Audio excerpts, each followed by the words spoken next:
Yeah, right. All right, well, we're doing it. This is the damn thing. It's happening. Welcome, everybody, to the very weird COVID-19 cast. Yeah, the COVID-19 cast. We're just going to change the whole podcast name, too? Yeah, right.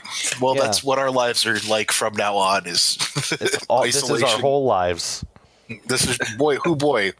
I think we recognize that this is a little weird, but, it's how we're going to have to do the damn thing for a little bit. So we have a few options. We could either not do this podcast, which sucks. That's not an option. Or we could do it in a format that sucks.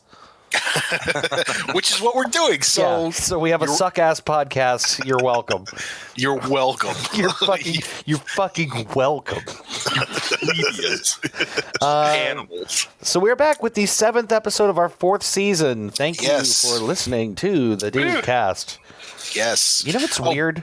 What's weird? It's just like, because we're not at a table doing this together, then when I talk to the audience, then I'm like, that also doesn't make sense. They're like a second layer abstraction away from what's actually happening, which is like me in a room. Right. Yeah, it's strange, but fortunately, I think we've known each other long enough that we can do this without, having to look at each other's mugs for a couple hours. Yeah, I'm still drinking beer. Me too. I did, as promised. I pounded a beer before this podcast, so don't think I forgot, you lovely people. I'm gonna get that beer in. I've got most of a 12-pack of Miller Lite that I'm on beer number. Is this 3 or 4? I think it's 3. Close enough. Num. Whatever. It's odd to be like doing something together but alone. Like, I don't really know how to describe how different this feels. No, it's not really that much different from playing Halo together. Sure. Yeah, it's like still a group activity, but it's just like I don't know. It's like that thing, just that even though the scenery's off. Yeah, exactly. Because I'm just staring at this bar, being like, just watching the bars dance around, and I'm like, there's my friends. Sure. Yep. There's my friends. There's the chili pepper, the picture of Will Smith. Yes. Chili Pepper and Will Smith, my best friends. Oh, that is Will Smith. Yeah, that's from the movie Hannibal, I think. Or it's the Hancock or Hannibal. The movie where Will Smith eats people. Oh, Hannibal liver with some fava beans and a nice Chianti. That's hot. That's so weird. God. Yeah, we're chatting through Discord to record this, so we're looking at each other's Discord avatars, of which Dave's is the only one that actually has a picture of him. Right. It's a picture of me from like so long ago that's not even me anymore. Yeah. I like the little smolder you're doing in that picture, though. I'll tell you what, it's the only picture of me I ever liked, and I've been around for 33 years, and that's the one. That's where you're hanging your hat. Throw all the other ones in the fucking trash from the past and the future. Nah, my favorite picture of you is the one where you're with Christy and Bo seeing Santa Claus. Oh, that's a good picture. Yeah. That is a good picture. Everyone in that picture, including Bo, has such a genuine smile. Yeah, he's like real happy. Yeah. I think my favorite picture is you and Drew outside the Lemon Grove, and you have this like glamour pose thing going on. Oh, you know what? I think I might know what you're talking about. Are you sure that's not a picture of you, though? No, there's a picture of me and Drew with a glamour pose as well, which is a really great picture.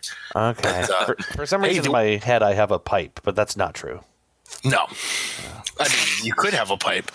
That's the other shitty thing is my pipe is at your house. Oh, now where could your pipe be? Where could my pipe be? That sucks. Like, your pipe and all your pipe stuff is here.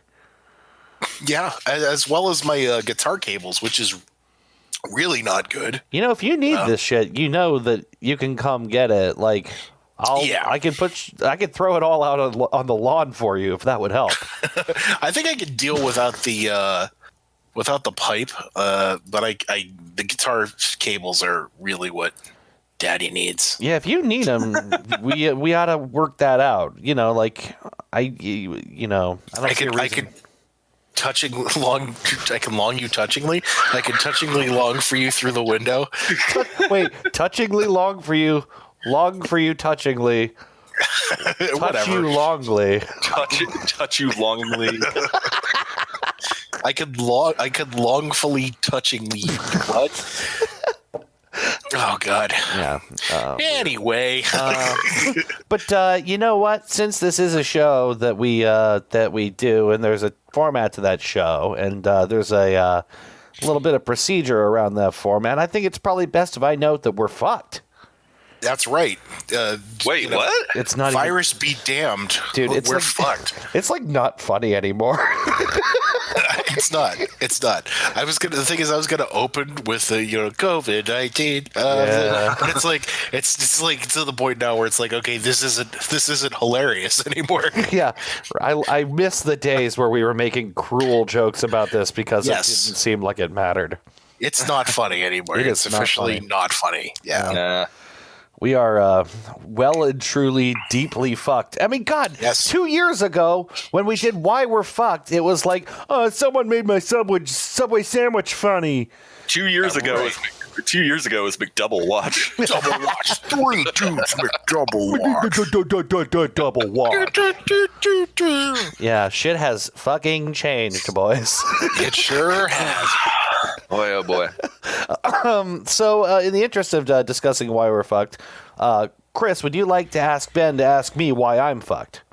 Ben, would you ask Dave why he's fucked? Dave, why are you fucked? Oh boy, I got reasons. Let's hear it, buddy. I want some raisins. Oh. I'm just kidding. I don't. Raisins are gross. Yeah, raisins fucking suck, dude. Yeah, they're kind of not great. Even when you wrap them in a cookie, you're like, get out of here. What are you doing, raisins? Get the fuck out of here. What are you doing with my cookie raisins? Ironically, the only way to make them good is to put them in something that's also disgusting, which is Raisin Bran.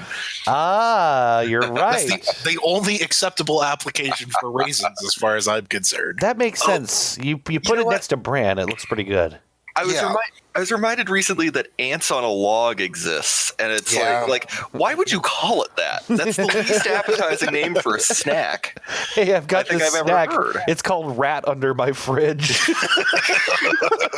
It's called used cum sock in the corner.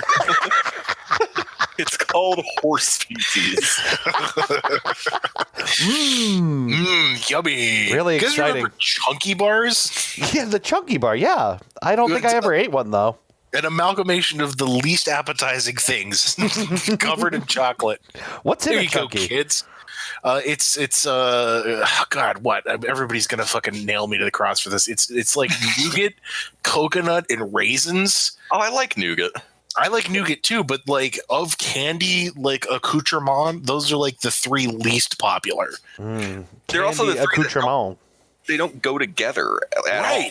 It's like the stupidest thing. My dad used to get Chunky Bars. Oh, there's peanuts in it too. There's like peanuts in it.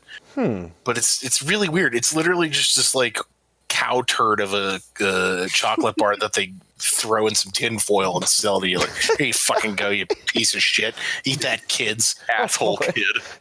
A cow turd in a chocolate bar. Walk into a bar. Dave, I'm sorry, I cut you off. That's okay. Why are you I kind of forgot how we got here, but that's fine. You Ben & Jerry's flavor feces pieces. Oh my god. Yeah, so I'm fucked because between my one dog and my other dog, I have been to the vet twice in 2 days and blown through like $350 in vet's bills at like the worst possible time for this shit. Yeah. The joys of dog ownership. Yeah. So it started that we needed to get Bo in anyway because he's a huge pussy about his nails, right? Like, Right. Bo doesn't like his nails just done. in general. Right. Also in general. But he really hates having his nails done, so I can't do them. You know, I had to take him to the vet, and they're going to knock him out. Like, even when they gave me pills to give to him to chill him out, he wouldn't let me touch his paws. So I had to take him and actually knock him out. which was actually I beat the shit out of him. I brained him with a hammer. No, like the thing is, it's really funny to see what he looked like in that state. And I know I shouldn't laugh at him because he's like, he's sweet and dopey. Yeah, he deserves it though. It's fine. Anybody who's knocked out looks really funny when they're knocked out. It's amazing to me the little walk he did to me across the vet, where he was just like pupils dilated all the way, head looking straight on forward, and just really walking very, very slowly, and then just stopped right in front of me. And and he kept doing this like sit that was like, I don't know. It's like the depiction of like people on heroin where they're just slowly lowering, but they don't actually sit down. Yeah. So that's Bo, where he's just like slumping very slowly. He gets almost all the way down to where he's going to sit down, and then he stands right back up again. It looked hilarious. Anyway, no, he's better now. His nails are clipped. All that is fine. But the thing is, the morning before, like I took him in, the other dog. So he shit on the floor, which pissed me off, but whatever. He's a puppy, Yeah. But then later I found this, there's no other way to describe this, a bloody, mucusy, nasty glob on the carpet. Oh, no. And then, like, dollops of it over by the door. Oh, no. It was the grossest thing. We didn't know what it was until today. What was it? Is it like, is he puking up stomach lining or something? That's what I thought. I mean, like, it looked like to me like what you would find in someone's handkerchief with tuberculosis. Like, it scared the shit out of me. Yeah. That's fucked up. Right. So when Bo was in, I was like, oh, also, you have to see my other dog. So they gave us an appointment for the next day, which was today. I took him in.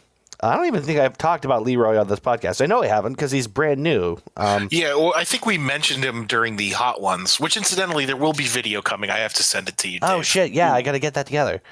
Yes. So we bring Leroy in. They tell me that he has something that, oh, God, I'm going to be pissed off that I don't remember exactly what it's called. It's butt cancer. No,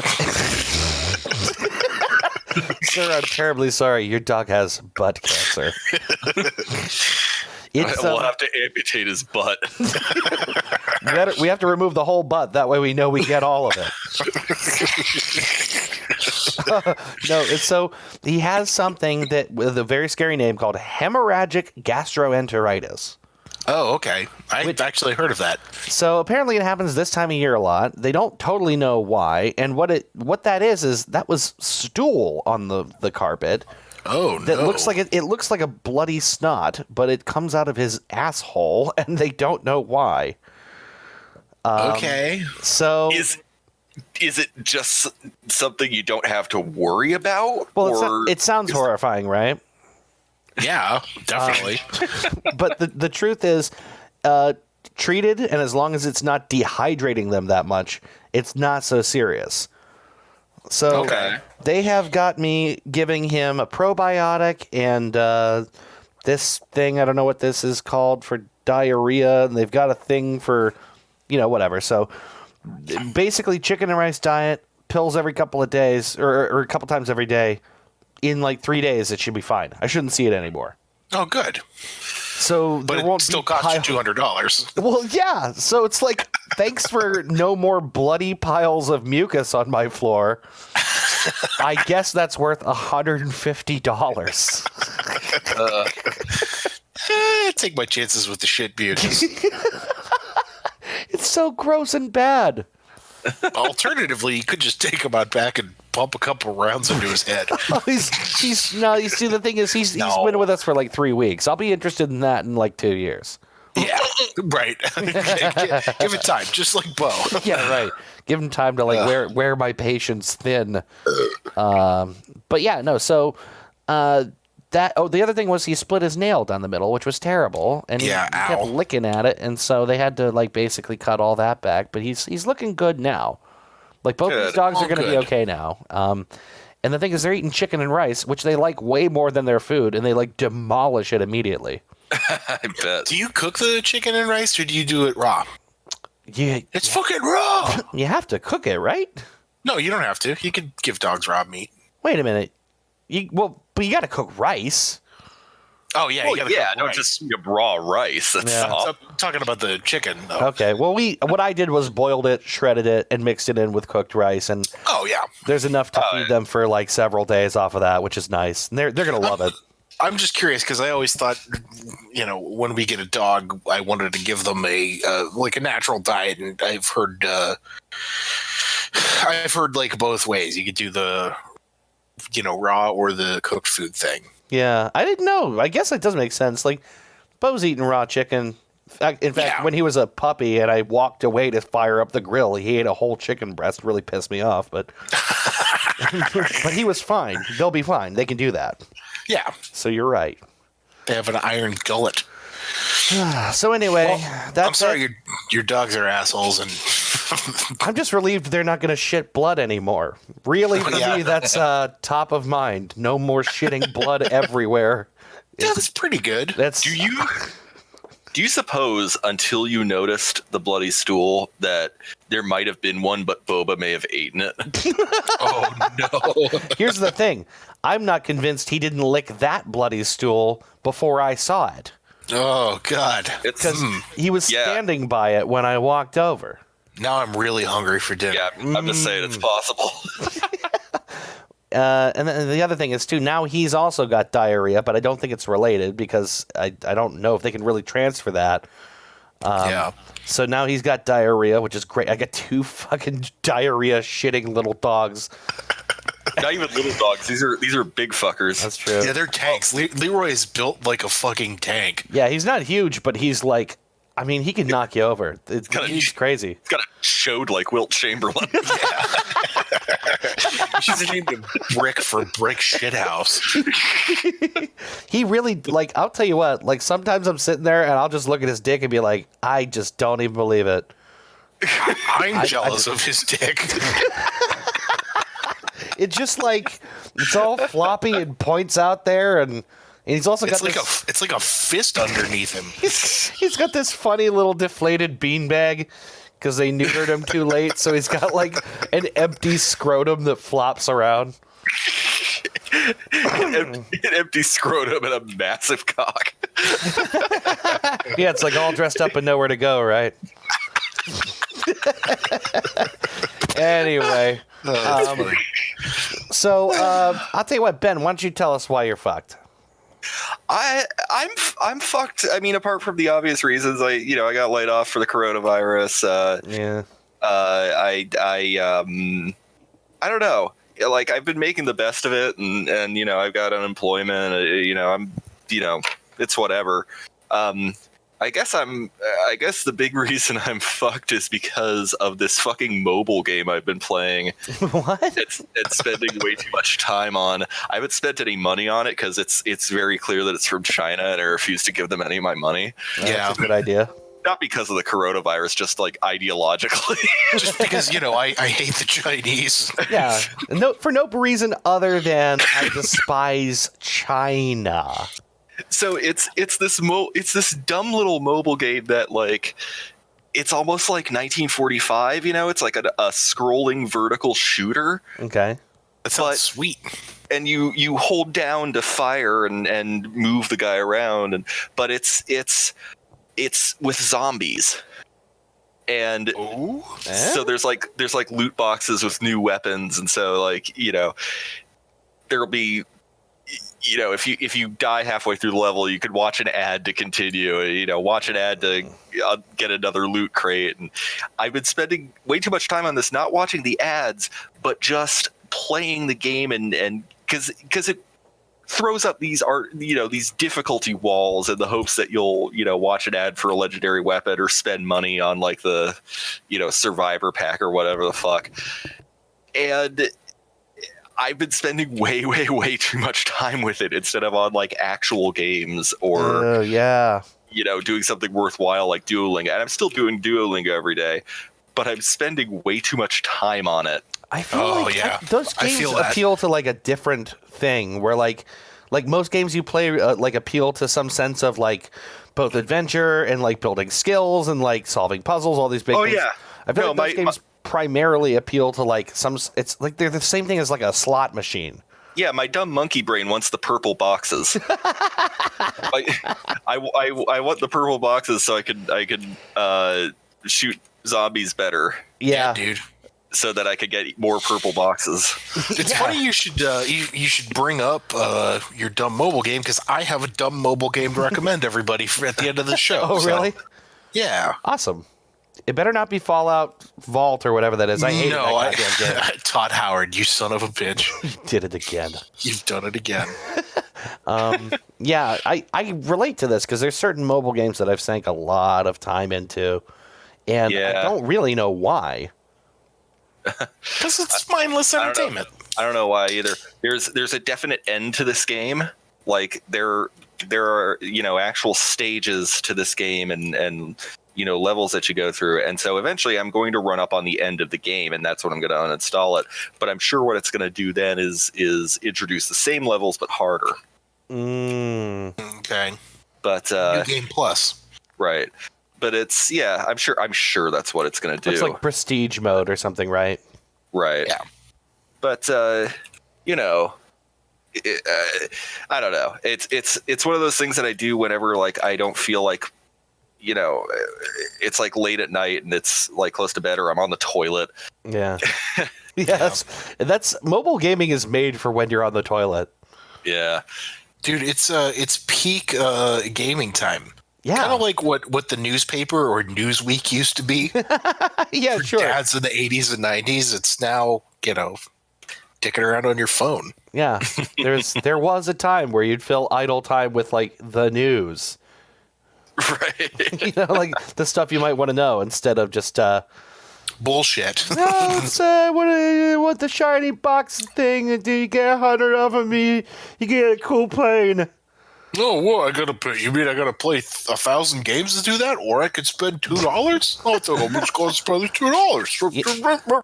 I got news for you too, by the way, Ben. If you've got the app, they are already getting way more from you than your $2. Oh, I know. Yeah. I know they are. That's sweet, sweet data. Num num num num num num num.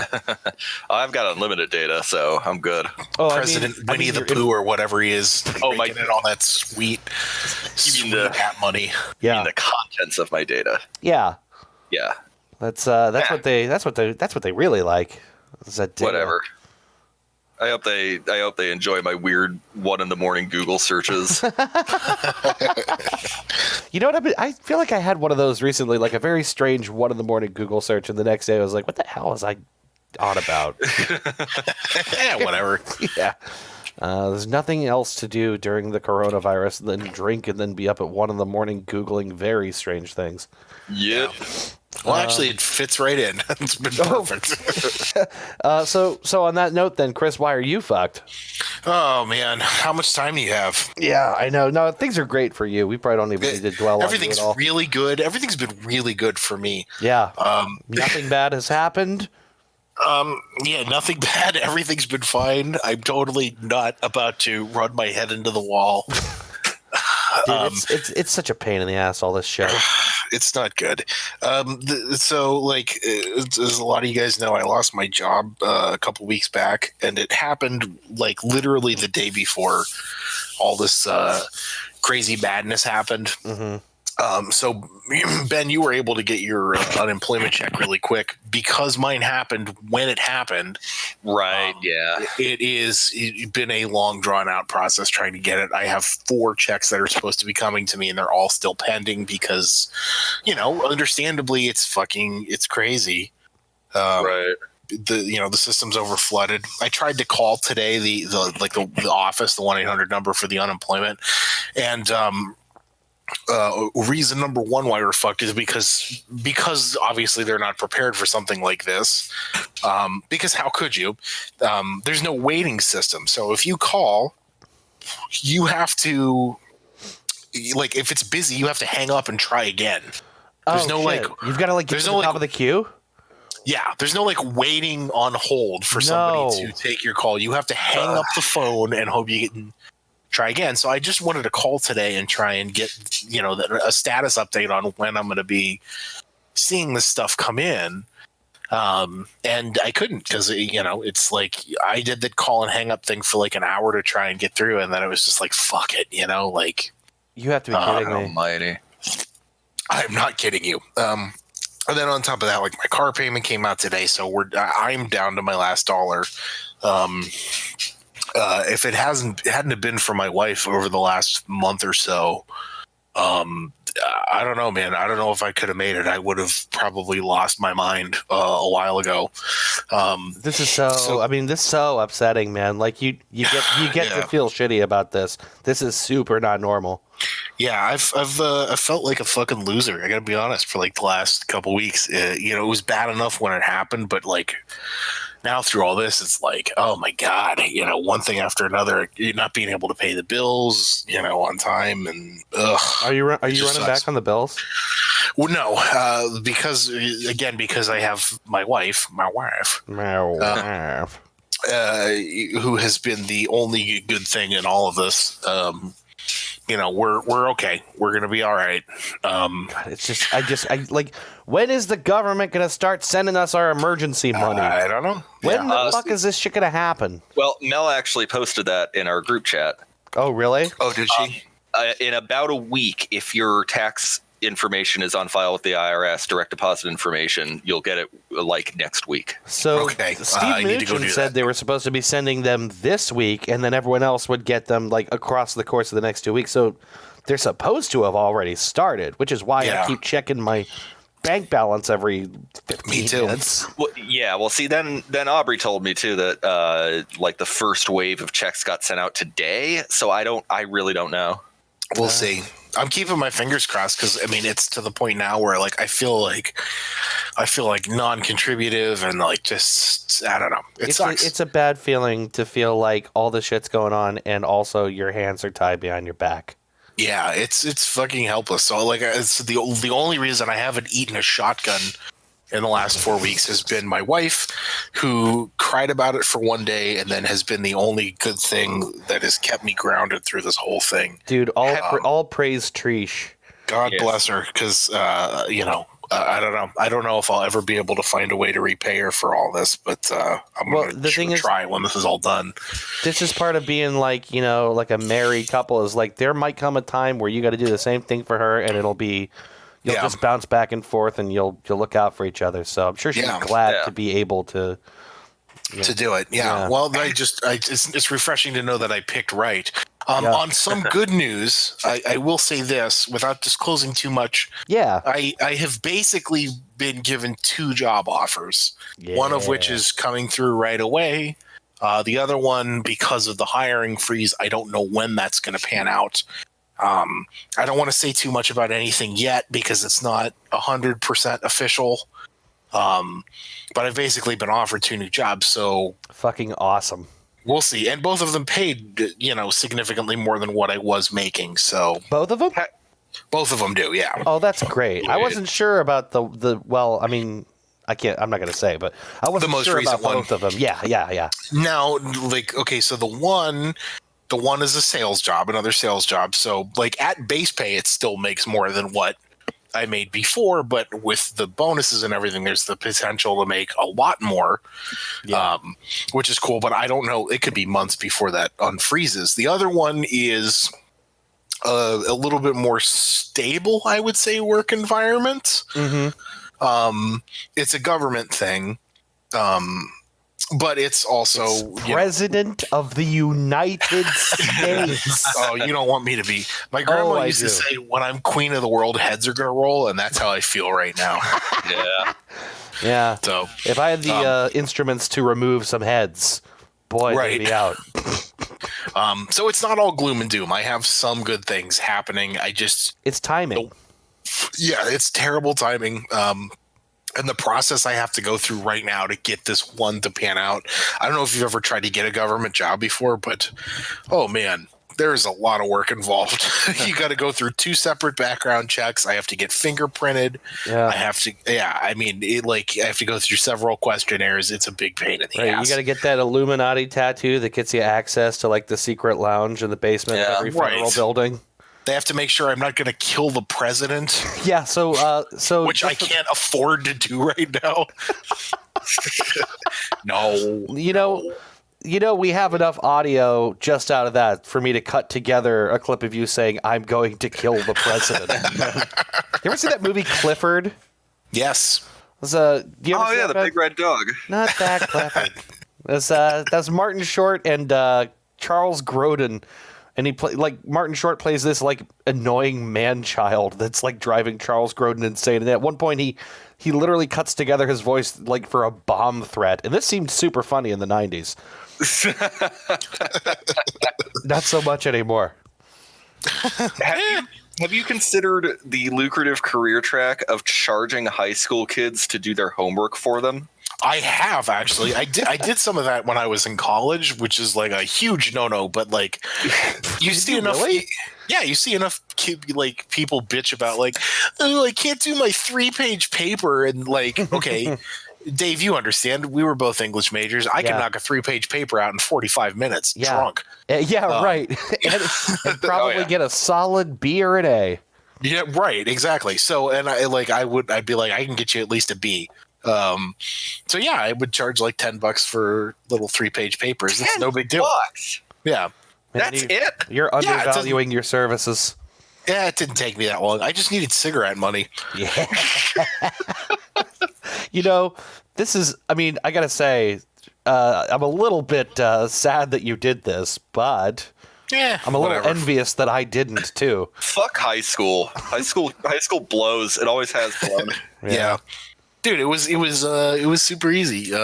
Like I said, it doesn't take like 30, 45 minutes to knock out a 3-page paper. Right. I just need to know what the subject is, and I need a Wikipedia article. Yeah. I can figure it out. Well, part of my job now is ever since everything got recategorized, I'm managing our blog. So I'm having to like come up with like a weekly post about something related to something we sell or all that. So it's basically like those papers you do in high school and college where it's like, this is a 1,000 to 1,500 word essay on this topic, and try and sell something while you're at it. And go. Squeeze-on. Yes, go ahead. The challenger is duping high school students out of money. Ooh, really? Ooh, wow. Yeah. Anyway. Yeah, well, whatever. Oh, their parents' anger over the stealing of their credit card information should have had a zesty flavor to this dish. Well, you'll have to keep us posted on that. We still have to do that. We're going to do that someday. We're going to make our own. Dude. Anyway, it's been like 30-some minutes, so why don't we take ourselves a little break? Sure. Does that sound good? Yeah, sounds great. I'll go grab myself a plate of that good barbecue in the other room. Oh my God, I wish I had barbecue here. So you know what? Tomorrow I'm going to smoke ribs. I got a rack of ribs in my freezer. Oh, yeah, baby. I'm going to do it. You try and stop me. You can't stop me. You can't stop me. Okay. Cross the plane. Touchdown. Let's take a break. We will come back in a minute with Would You Rather. I got a Would You Rather for you boys. Oh, boy. Sweet. All right. So stick around for the second segment of this episode of Duding from Home. All right. Welcome to the 3 Dude Podcast. Hey. Yeah. You can find us at 3dudecast.com. If you're wondering whether that's spelled with the numeral 3 or the word 3, the answer is yes. We're so proud of ourselves. We're so clever. We're such clever boys. Wow. We've switched hosting to Podbean. You can still find us on iTunes and Google Play. Mm-hmm. So give us a like. Yeah, give us a like. Give us a listen. Give us a review somewhere. Give us a sandwich. Give us a high five. Give us sponsorships. Please give us a hug. Give us that money.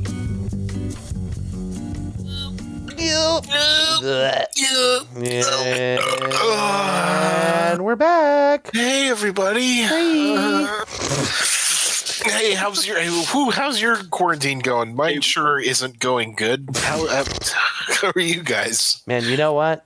All I can think about now is the ribs I'm going to smoke tomorrow. That's all I can think about. Hell yeah. I'm so excited about it. Although I've been having a really fucking hard time, to be honest with you. Smoking ribs? Yeah, the thing is, like, I thought I completely had it down, right? But then I've been having temperature problems, and then I found out my thermometer was busted. Oh. So now I don't know what to think. I don't know. I'm going to have to work it out, but keeping a consistent temp is harder than I thought it was. You see, like your thermometer on the smoker is busted, or the pen is busted? So the thing is, I don't have a smoker proper, so I'm doing like smoking in a like a essentially like a Weber grill, like a round grill.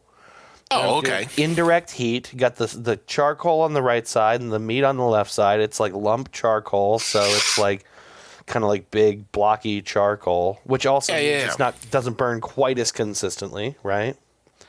Right.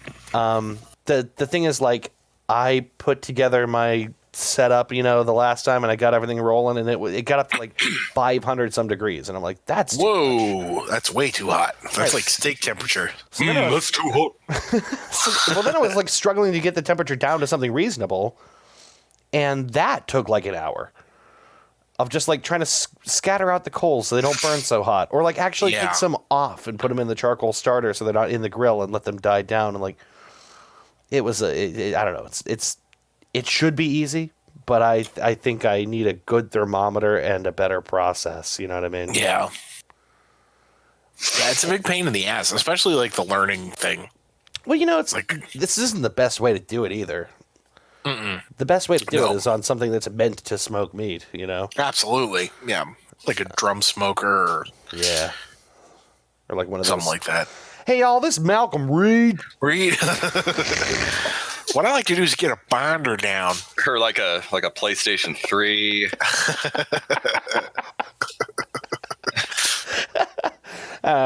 Anyway, you could use mustard. I prefer to use some turpentine and some hair. Gives the meat a really good flavor. You could use like ketchup or hair dye or whatever you like, really. It don't really matter. Some of the lard I saved in a Bustelo Cafe tin from my 5th liposuction. It don't matter. You can use whatever you want and just lay down a base. Let's get to vomiting. What was it we did the last time? He was like covering his wife in mustard and barbecue. Chocolate sauce? Yeah. Yeah. It seems so long ago. Yeah, well, it was. It was fucking... Hold on, what day was that? That was several weeks ago. That was the Tuesday before April Fool's. Yeah. Or, not April Fool's, St. Patty's, right? Yeah. So it would have been the 10th. Yeah, when we thought we were still doing that. Oof. Yeah, we're going to have to do more of these remote podcasts. I've been dying without them, the basically. Thing is, it actually works. Like, listening to what we just recorded in the first segment, I think it works. We can do this as many times as we want. Does. It definitely does. We are good. When you're duding from home, you're duding on your own schedule. Yes. Anyway, why don't we, in the interest of keeping this thing on track, why don't we play a game called Would You Rather? Smoking and drinking. No, we're not doing that. No, we're not doing that. All right, fine, whatever. Would you rather? This is Yes. this is a stupid one. Honestly, it feels so fucking low effort, but also it made me laugh. So like whatever. I don't Fucking who cares? No one's listening anyway. I don't gotta impress anybody with this bullshit. So your options are: would you rather every time you enter a room, you have to approach the biggest dude in the room and pinch your nipples at his general direction until he notices you? Or every time you enter a room, you have to approach the strongest dude in the room and you involuntarily flip him off, but you also like reel back like, oh no, what am I doing? In a way that he interprets as highly sarcastic. Gotcha. There isn't a winner here. Spoiler alert. No, there's really not. They're like two sides of the same coin, Dave. It's the same option. I don't know why I wrote it this way. Oh man! Either way, there's a good chance I'm going to get my ass kicked. Is what you're saying. Well, this is really what the crux of this is which do you think of these two options is more likely to get your ass kicked?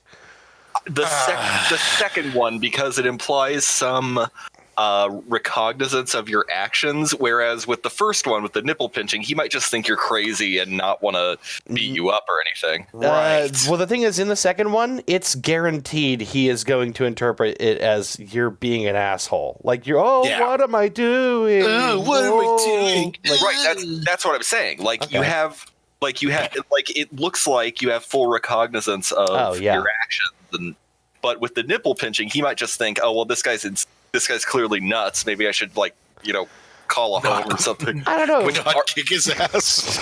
I mean, don't you think the nipple pinching also looks very deliberate? It will. I mean, the way that I do it.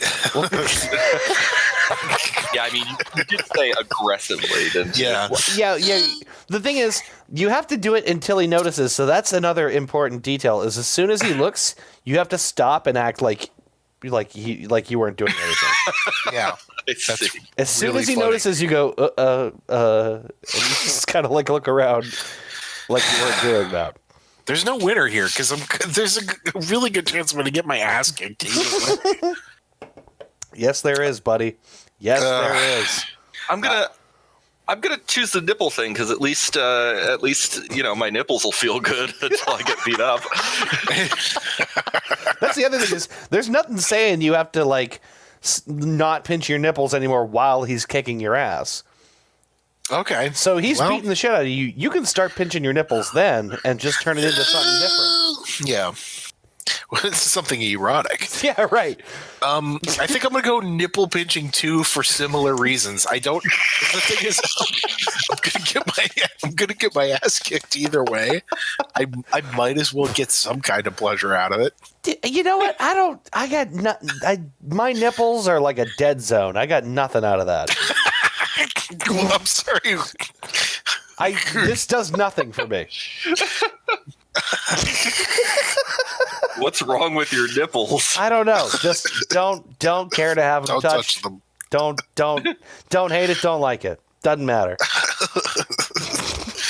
Hate it or love it. The nipple option's on top. Have a shot on me until my heart stops. I kind of like the second option.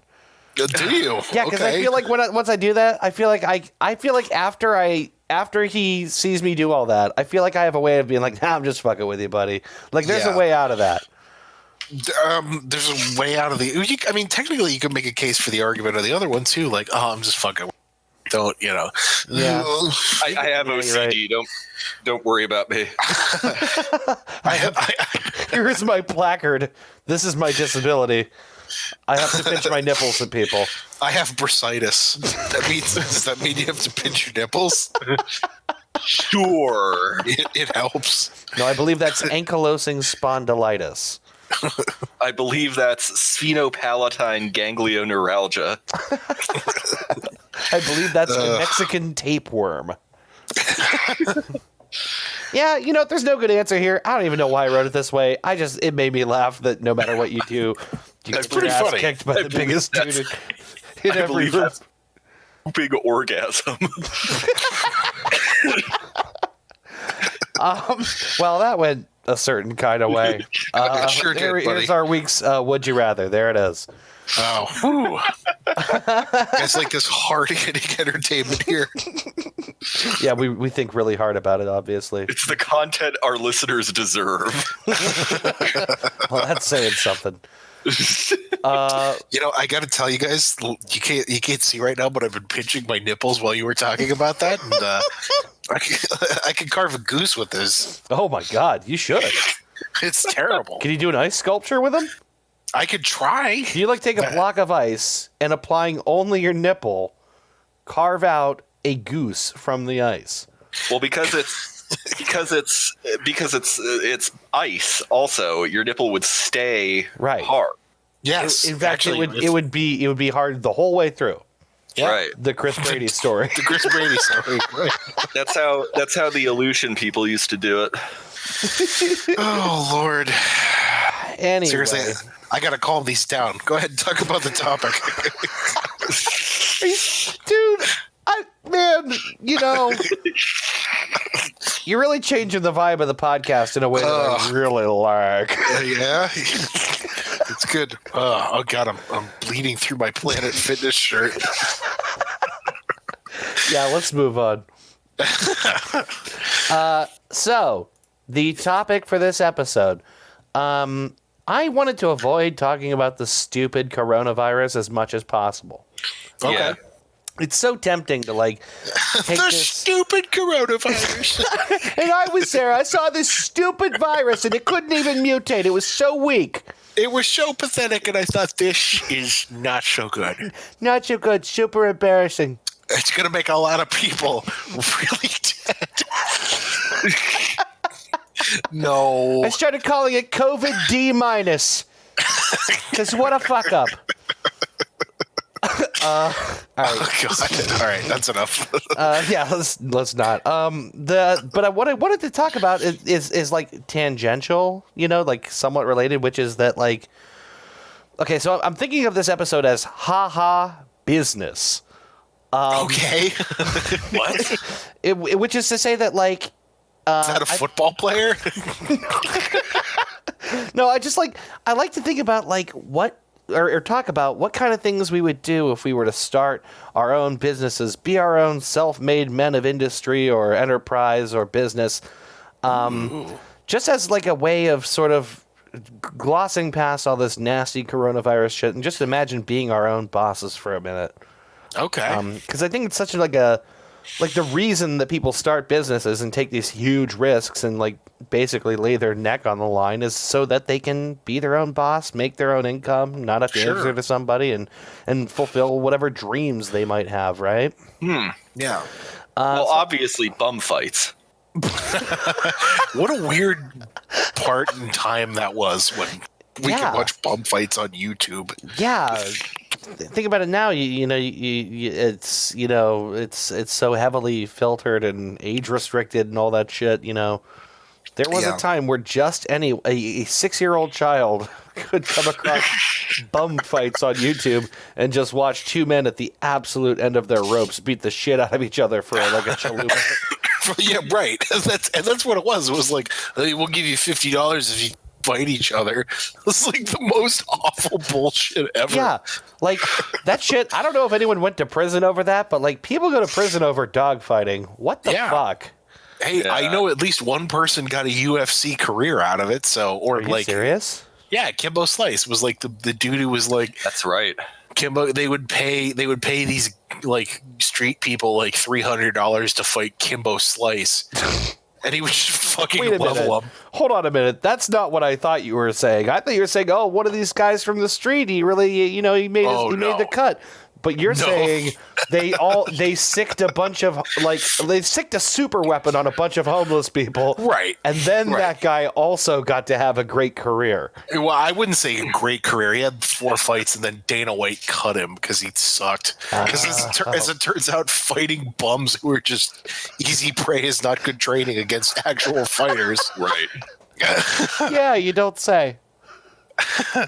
No shit, yeah. Kimbo Slice, huh? Kimbo Slice. That's a weird name. Slice. Yeah, he got his career just beating up assholes on the street. We all gotta start somewhere. Yeah.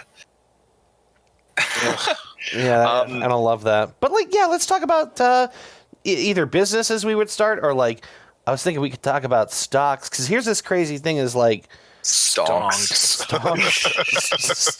up, boys. So I was talking to Drew the other day because she was interested in the idea of doing some investing, and I was like, I'm a big dummy about this, but here's some stuff I might invest in or whatever. And then it got me thinking, so I kind of got the bug again. I bought a couple of shares of some stocks that won't go through until Monday because today is Good Friday. But I bought some shares in Carnival and some shares in Philips, which I thought both of those are poised to do some stuff. Yeah. Yeah. Wait, you bought shares in Carnival? Yeah, it felt like the right time. I mean, Carnival is hurting right now, which is when you buy stock. You buy right. That's right. Well, it's because they basically have an entire ship of dead people floating around the Pacific Ocean. Just trying to figure out where to drown it. Pirates of the Corona being. Yeah, I don't know. I just thought like Carnival is like I don't know, when you think about what stuff people are always gonna like, right? Yeah. Like, that sort of feels to me like porn. Yeah, right. If porn was for any reason like hurting as an industry, which it I guess it actually is as an actual industry, but yeah. I guess so, right? Like people are getting more and more of it for free, and yeah. But like, I don't know, if there was a stock ticker for, Pornhub and all of a sudden people stopped jacking off, I'd be like, well, buy right now, because eventually people are going to start jacking off again. Buy porn. Buy stonks. Woo. Porn Incidentally, stonks. The naughty little stonks. Incidentally, I'm really enjoying my free Pornhub premium account. Oh, it's great. It's pretty great. Is that okay? So I have not done that. Oh, you have to tell me what the value is, or what's the like. No, you just get videos that you wouldn't normally get. Oh, okay. And they're in HD. Oh, okay. At 60 frames a second. Oh, okay. I don't know if anybody here has ever watched 60 FPS boobs jiggle, but it's a life changer. It's a life changer. It's good stuff. Everything at 60 frames a second is like so immersive. Yeah, I know. Tell me about it. And the thing is, I have a VR headset too, so there's that. I've been really seriously wanting to get my hands on the Oculus Rift S, and you can't. Yeah. Which is really disappointing to me. I'm like double checking this while we talk. Like, please tell me it's back in North America, but I'm sure it isn't, because no, I don't think so. It's got to be, it's region specific, and it's got to be manufactured. That's really the problem. Yeah, you're gonna have some time, I think, before that happens. Yeah. I think I should make the point too that if we were in business, porn itself would probably not be our best option. No, producing it or acting in it. Well, now that you mention that, like, who are the only people making money in porn right now? It's the people that are stealing porn. Yeah. Right. Because I could be wrong. I don't know, but it just feels like there's so much free stuff available on the internet that, like, why would people spend money? And the only reason it's available is that people steal it and upload it. I mean, yeah, that's true. That's been true for a while, though. There's that podcast, and I can't remember what it's actually called, but it was about the dude that created Pornhub. Oh, okay. It's a really interesting podcast by a guy named John Ronson, which I specifically remember because his name sounds like it should be Ron Johnson.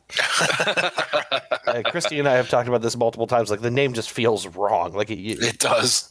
But John Ronson does a podcast where he talks about the entire creation of the thing, and he interviews people who, they shoot stuff, they upload it to their sites, and then literally within a day or two, it's up on Pornhub, and they have this complicated process of trying to get it pulled down and prove that it's theirs. But by the time that happens, it's too late. No one cares.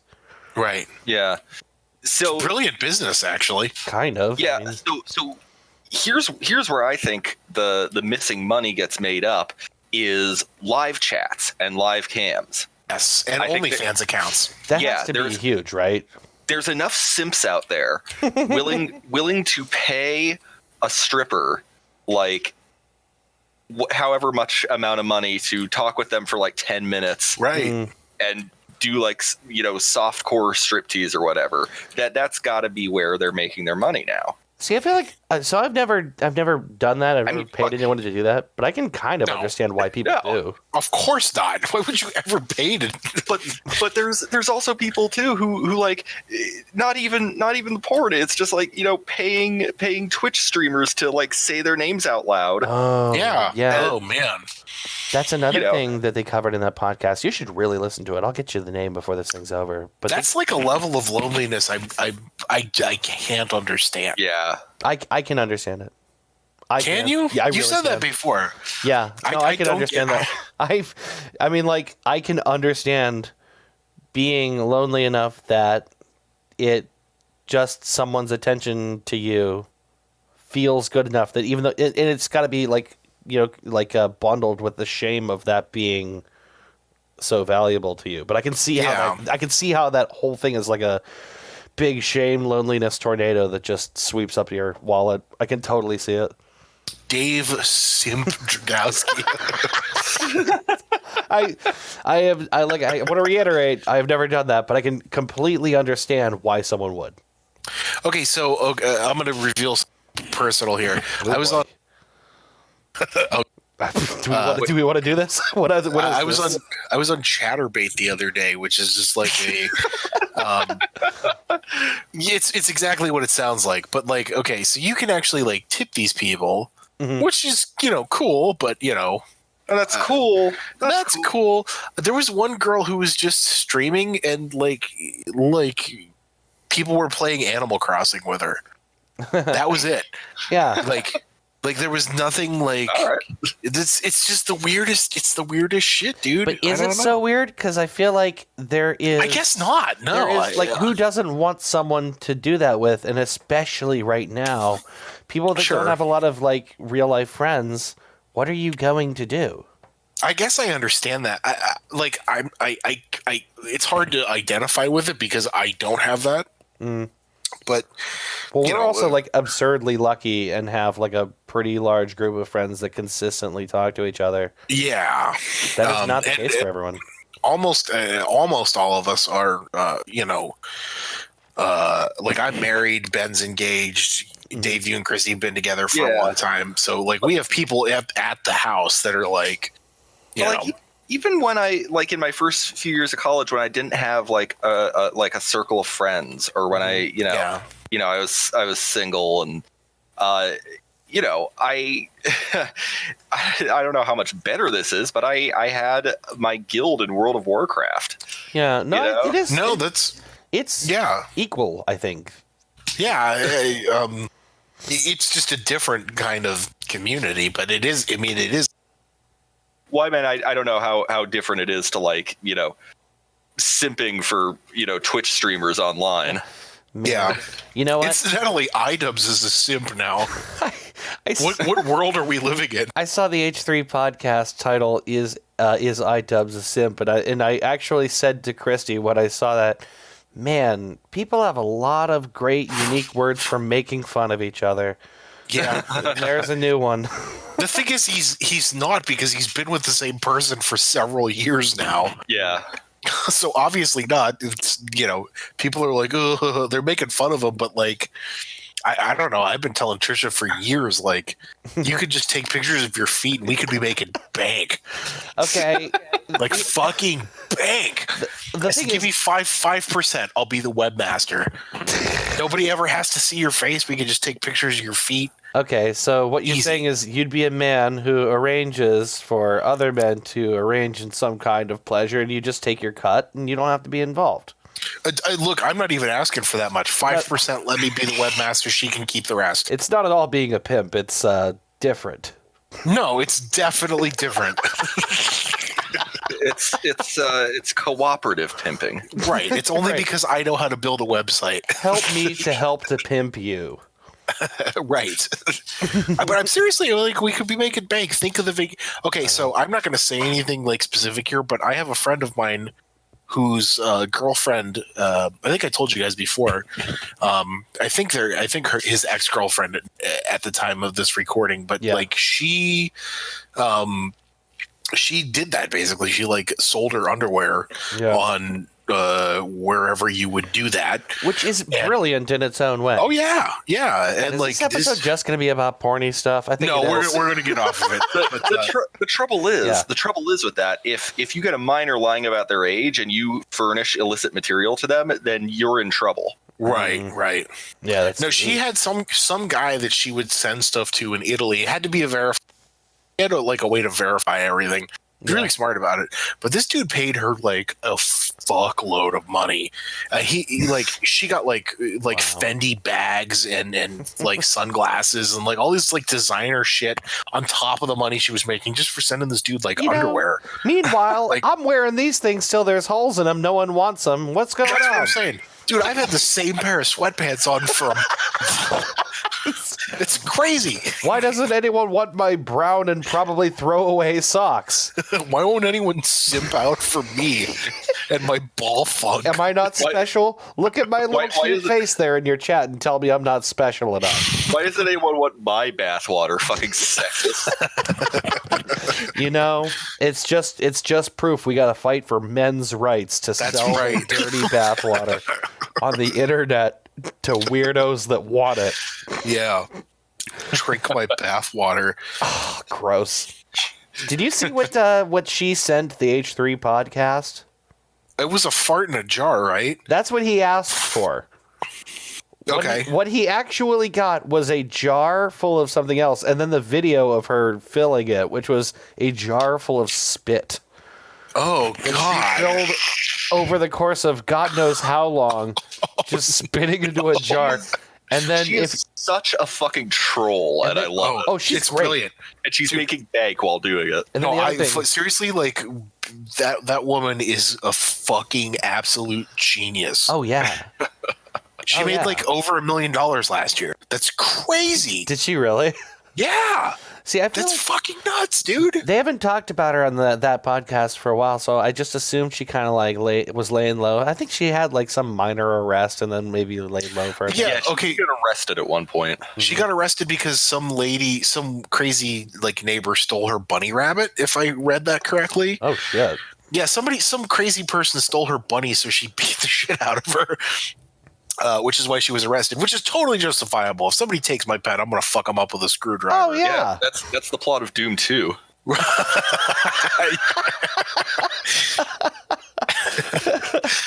Yeah, no, it's I got a lot of respect for the kind of like incredible, not just trolling, but the way she monetizes that shit. Absolutely, it's brilliant. Really good way to make money. All right, so let's get out of porn here for a minute. Yeah, right. I always thought if I would open up my own business, I want to open up a restaurant, but I want it to be like a breakfast restaurant. Okay. Does that make sense? So like I know that Jen wants to open a restaurant too, but I think your vision is very specifically breakfast, as opposed to like hers is kind of like every meal or whatever, right? Yeah, well, I mean, just Second breakfast. I thought it would be cool to do like either like a food truck or something simple. I want to try and keep it very simple. I want to do one thing very, very well. That's and a food truck idea. Yeah, I think I like breakfast because the idea is I can open doors at 6 a.m. and then have like close at 12:30 or whatever. Do you know what I mean? Yeah. And then have an entire day to do whatever I want. So you get there at 4 a.m, you prep everything for the day, you open at 6, and then you're done by noon or 12:30 or whatever. Yeah. And well, this is assuming that this is a side job or this is the main job. this is the main job. Okay. If you have a breakfast restaurant, people will come out for breakfast at breakfast, I think. I think you could do breakfast through lunch as well. You mean like till 2 o'clock, 3 o'clock, something like that? I think you could. I think I could too. It's just, I'm thinking like time frame, which is not what you want to do when you're opening a restaurant because it's a very time consuming sort of process. But that's what I always thought I could or like a food truck because there's so few in this area. Maybe on weekends it could be open till like 2 or 3, for all the hungover people. That's actually not a bad idea. You know what the vacancy is in the breakfast market? Oh, it's huge. Here's my thought. Everyone loves the elephant ear. Why not make the savory elephant ear that you fill with like bacon and eggs? Ooh. Why doesn't that exist? Syrup. Yes. That's an idea you got there. Why isn't that not a thing? That's an idea you got there. You get the elephant ear bowl and you fill it with like scrambled eggs, bacon, and sausage. And when you're done, you get to eat the elephant ear. Hell yeah. I'm thinking like an artisan breakfast kind of sort of like that. Like do huevos rancheros with homemade tortillas and tomatillo salsa and you know what I mean? Like something like that where you can charge an extra $1 or $2 for the breakfast plates and your markup would be you'd make decent money, you know what I mean? Sure. The flip side of not the flip side. Ignore that starter. What I'm saying is the thing that you have to make that work is you got to get the right location, right? You got to take this great idea to where there's a ton of foot traffic, which I feel like is like campus. Yeah, honestly. If you took a food truck up to YSU campus and sold stuff like this, can you imagine People would how pay well for you'd it. do? Yeah. I always thought it would be fun. And like, I'm one of those people who like, I like to try and build new things. So I like to create my own recipes out of whatever. Like that chicken thing I made last week was a really good example. I have no idea what that is, but it was really good. And, Remind me what that was? I like, okay, so the idea is I marinated some chicken breasts in like this cilantro garlic lime marinade for like overnight basically. And then I pan fried them and deglazed with some chicken stirk. Right. And then I stewed them the rest of the way in the oven until they were cooked through, so they got nice and fork tender.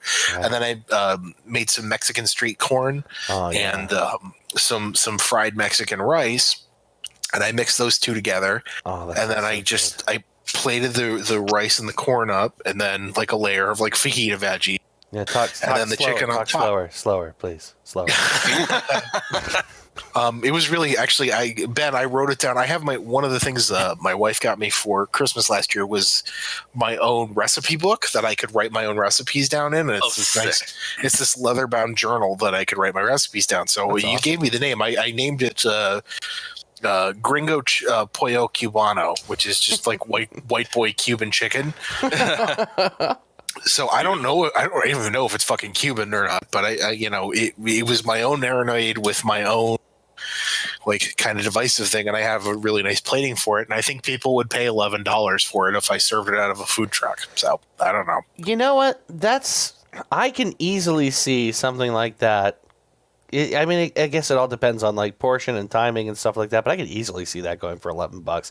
Food trucks actually are no longer just like the cheapest option that's the most convenient to go to. There is there is a gourmet food truck scene, man. Absolutely. This is going to sound strange, but there's a guy in Japan who 2 Michelin stars making dumplings out of a food truck. I believe it. That's crazy.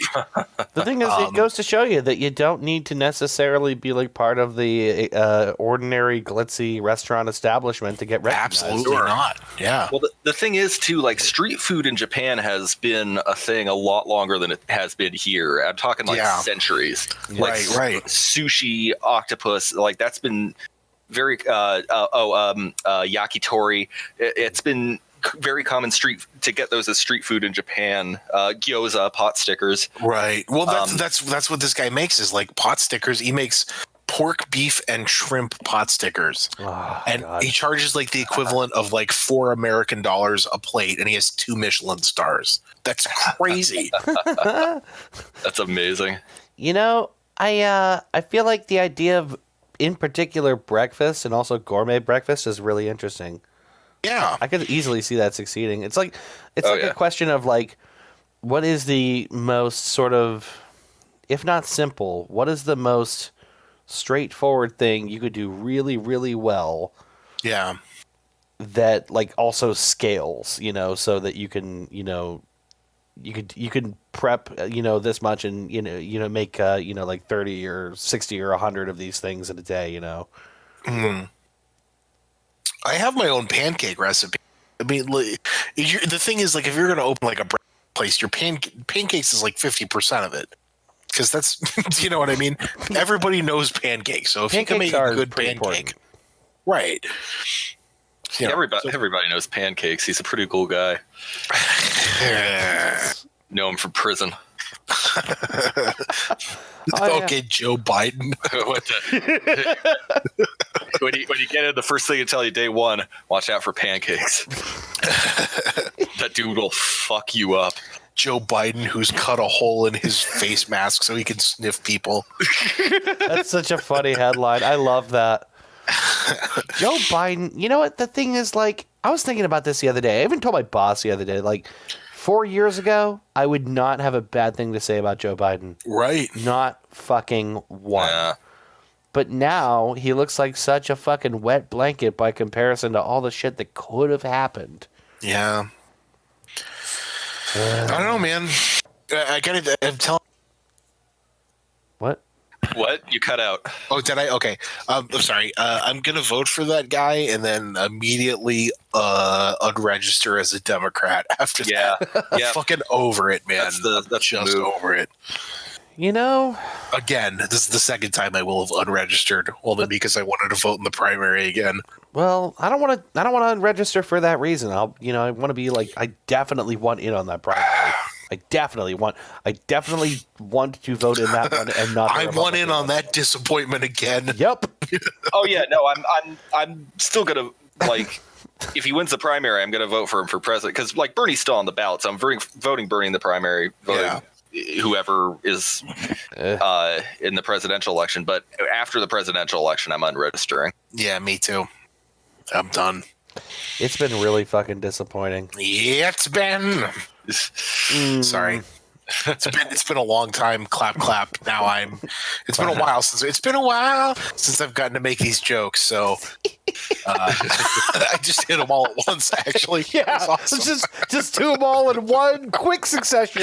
Marathon. Get them out of the way. Bam. Just nailed them down. Hey, all the classics, all the hits. Ben, what business would you open if you had the chance to? Actually, yeah, Ben's the one I'm most curious about because I was fairly certain you were going to say restaurant, but I don't know what Ben would say. That's a very fucking good question. It doesn't necessarily have to be like a brick and mortar either. It can be whatever you want to do to make money, you know? No, yeah. The famous Adult Swim show, Brick and Mortar. Oh no, brick! We're gonna hold up so many buildings, mortar. Oh, geez, I don't know nothing about no structural integrity, brick. Oh, geez, brick. Oh, geez. It's fucking simple mortar. I'm gonna show you. We're gonna make this work. Yeah, so new from Adult Swim, brick and mortar. That's dumb as hell. Anyway. What I would do, honestly, is combine two of my favorite things, which are booze and video games, and open up booze, the video game, and open up because there's already these like barcades out there and everything, but what I would want to do on top of that is the TVs around the bar, have those play some of the matches that are going on, between people playing fighting games or whatever. Oh, that would be cool. And wow. get whatever license or legal requirements I would need to have to make it legal for people to gamble there. Oh my god. Oh man, that would be so cool. Low stakes gambling on the outcomes. Actually, even better, you would bet with your play tokens. Oh, that way you don't have to worry about getting one. You just do it. Yeah. Yeah. Ben, it's really interesting that you say this, and it's never occurred to me before, but there's sports bars all over the place. Absolutely. But there aren't bars dedicated to the, I guess, esports bars, maybe kind of where you could draw that line, right? Right. It's the equivalent. Yeah, and again, it would just be a matter of, not even betting on esports, but just on people playing the competitive games in the arcade. But you could change the TVs above the bar to whatever feed is there. You'd have those little tablets like they have at B-dubs, Yeah. So you could put in your bets for. So this is for anything like that. You mean the people playing the game in the bar? Yeah, and there would be regular tournaments that you could do, and yeah, it'd be fucking cool. That's a really good idea.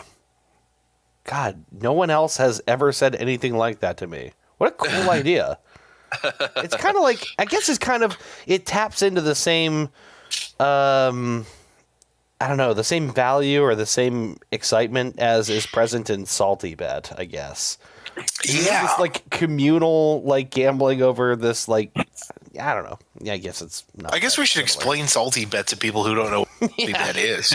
I might have even recommended it once on I think you did a couple times actually. Worth a watch if you ever get the chance. Yeah, actually, it got mentioned last night in an Ask Reddit thread about stuff to do in quarantine. Yeah. And last night, normally there's anywhere from like 300 to 600 viewers on SaltyBet on a typical day. Last night there were over 3,000. Oh, really? Yeah. It's over 3,000. And right now, I'm watching in my other monitor while we do this. Right now, there are over 1,600 viewers. Oh my god! But all but like 300 or 400, 500 of whom are from Reddit. I had to pull it up and look, and I don't know who either of these people are. The one is from Samurai Showdown, Date Masamune. I don't know what the other one's from. This is the only thing I don't like about SaltyBet is who the fuck are these people? You got to be into this weeb shit if you want to. Right. You got to be deep in the Weebiverse if you want to understand it. So if you've never seen or heard of SaltyBet before, it's at saltybet.com. It's a 24-hour live Twitch stream of this one guy running this entirely by himself. Running Mugen, which is an open source fighting game engine. I'll be right back, guys. Sorry. That's all right. Okay. And on the website, there's a chat. There's the actual video stream. But you sign up and you post bets with fake money on what fighter you think is going to win in a given round. And there's tournaments. There's supporters of the site can make their own exhibition matches. Mm-hmm. It's I like having it on in my second monitor just to have something there. It's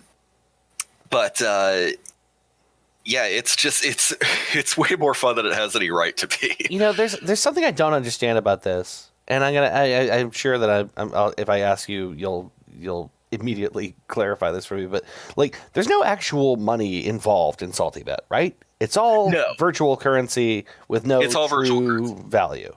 Right. Okay. Now, if you want to spend money on the site to support it, it gives you. So if you happen to lose all your money, you get a preset bailout. Right. And your bailout increases the more matches you bet on, the more your account levels up. Gotcha. Becoming a supporter of the site, they're called the Salty Illuminati, doubles your bailout, lets you see vital statistics about each fighter before the fight begins, like their health, their win rate, etc. That's cool. And also gives you it gives you access to the SaltyBet Discord and lets you create exhibition matches. Exhibition matches happen after every tournament, which happens after every 100 matchmaking matches. Okay. Here's the other thing. Is that what the bailout amount, is that what you would refer to? You've told me this before, of being in the salt mines of SaltyBet? Yep. If you lose everything, you're off to the salt mines. You gotta work your way back up. I love that. I love that terminology. Something about it is so funny to me. Of just where the salt mines begin and where the salt mines end depends on who you ask. Some people who've been there for years and years and have millions of salty bucks will tell you that. The mines happen anywhere under $1 million. Some people say the mines happen anytime where you don't feel like you can spend big enough to make a dent in what you have to make up. It's ultimately just, it depends who you ask. Yeah. But it's great fun. And yeah, you're right. It was part of the inspiration for that idea of let people bet some of their play tokens to bet on the matches. So you're not betting with real money. Mm-hmm. You're betting on something that is worth real money, but you've already spent your money on them. Yeah. Which is a brilliant way to get around gambling. Yeah, well, I really like the idea of gambling on games, but at a bar in and especially if people are there playing. Because the flip side of this is can you imagine having a shortage of people who would be willing to play games for people to bet on them? In any town, anywhere, are you gonna have a shortage of people that want to do this? Come on, Mario. You watch a salty bed? open? I do have salty bed open. This Mario is pretty insane. I feel I need. You brought it up, so now I feel like oh my god, what is happening? Yeah, this Mario is ridiculous. So it's like Mario, but also the flower chomp or whatever it is, And all the Mario Kart characters and Zelda. Yeah, that's why this Mario is insane. He has a shitload of assists. Oh, my God, super so weird. long, Gay Bowser. All right, I'm closing Salty Bet. I want to focus on this conversation. Yeah, okay, sorry. sorry. Every time you bring up Salty Bet, I have to open it. So Yeah, because you can't even talk about it without wondering what's going on what's there. going on right now. Yeah, like what is happening on Salty Bet right now? Yeah, so that would be my thing. And then as far as like the drinks, I mean, obviously, you gotta have food, of course. Yeah. But then, like, I don't know. As far as like drinks and everything, I almost cringe at the idea of having too many things that are like game themed. Yeah. On a drink menu, like gimmicky cocktails or whatever. Like like gamers also just kind of like a Bud Light every now and then. Sure. Right. It's not nonstop virginal shit. All the time. Silence brand. Yeah, they get a fucking I don't know. They get a fucking I don't even know. A plasmid. Yeah, plasmid, a super mushroom. Yeah, like cocktail. what do you call those? Like tonics from BioShock or whatever. The A plasmid. Plasmid. Is that what it was? Yes, but well, in Infinite, remember they're called Vigors. Yes, Vigors. yes, That's right. but of course I thought of it. That's the real point. Yeah, no, just no. I would rather in a place like that, I would rather have a real good selection of draft beers and a really good selection of scotch. Yeah. Yeah. Ooh. Speaking of which, I have yet to drink any more of my Lagavulin 16 years that you guys got me for my bachelor party. Lagavulin? I think it's Lagavulin. I think it's Lagavulin. Lagavulin, I think is correct. Yeah. Yeah, that's right. We did get you that. Yes. I have yet to drink anymore. I think I'm much going you to got have left? some. A whole bottle full, baby. I have basically, I touched it one time since the bachelor party. Got You the need fucking to have mileage one. out of it. You need to have one right now on the stream. Okay, well, For the, let me go grab a podcast. glass. I'll be right back. In the meantime, Dave, why don't you business? You cut out, but I'm assuming you said mind your own goddamn business. No, I said why don't you business idea is. Wait, you cut out at the same place again. Yeah. Oh my god, really? Yeah. Oh, fucking I gotta get a better microphone. I said, why don't you tell us what your business idea is? Okay, good. Thank you. I don't know. I mean, like, it should not be a surprise that like what I really would love to do would be to have a brewery, right? Oh yeah. I mean, like a brewery for me is like, I don't know. I'm not particularly like experienced as a brewer, but I have a lot of ideas, and I would love if that was the thing I could do. Like if I had, I think the real way to start this is like imagine you have like $500,000, and you can open anything. Well, then like all the overhead for starting a brewery is like taken care of, especially if you're doing like a craft brewery. I mean, you could start like a brewery that would service like a lot of customers for $500,000 easy. Oh, for sure. You know? Yeah. There's a market here for it. Well, yeah, that's the other thing is like there's a handful. Ohio is probably one of the drinkingest states of the union. Oh man, underneath Wisconsin for sure though. Those people drink. Yeah. Those people. Well, they're also Nordic, aren't they? They're all Nordic stock up there in like Wisconsin. Yeah, and they're all Minnesota. Swedes. Yeah. Speaking of which, I'm gonna drink my Lagavulin Woo! on the podcast. Is that This is the Swedish? first time I touched it in like maybe a year. So Dude, I remember when we had that collective drink of that. Ugh. The fucking. Oh God, yeah. Such a I'm trying to rich save it for flavor. special occasions. So Well, I guess this it's is good enough. certainly one. Yeah, right. Why not? So bottoms up. Glug glug glug glug glug glug glug glug glug glug glug. Oh man, God, I love that. Give us the notes, man. Give us the notes. Oh, it's smoke, dude. It's all smoke. Yeah. Smoke, leather, wood, ash. By your powers combined. I am Captain Whiskey. The slightest hint of caramel. The thing is, like, the scotch that I like and the scotch that most people like are very, very different. So I love the fire kind of, burned wood scotch, and that's what this is. So do I. I love that smoky thing. Me too. Campfire in my mouth, please. Yes. Which is why I'm such a big Lafrogue fan. This is really, really good. I love Elay. I love Elay whiskey because it's all just smoked peat moss. Yeah. And I'm also going to pour a little bit more of this because why not? Why the fuck not, dude? Enjoy it, man. That's what it's for.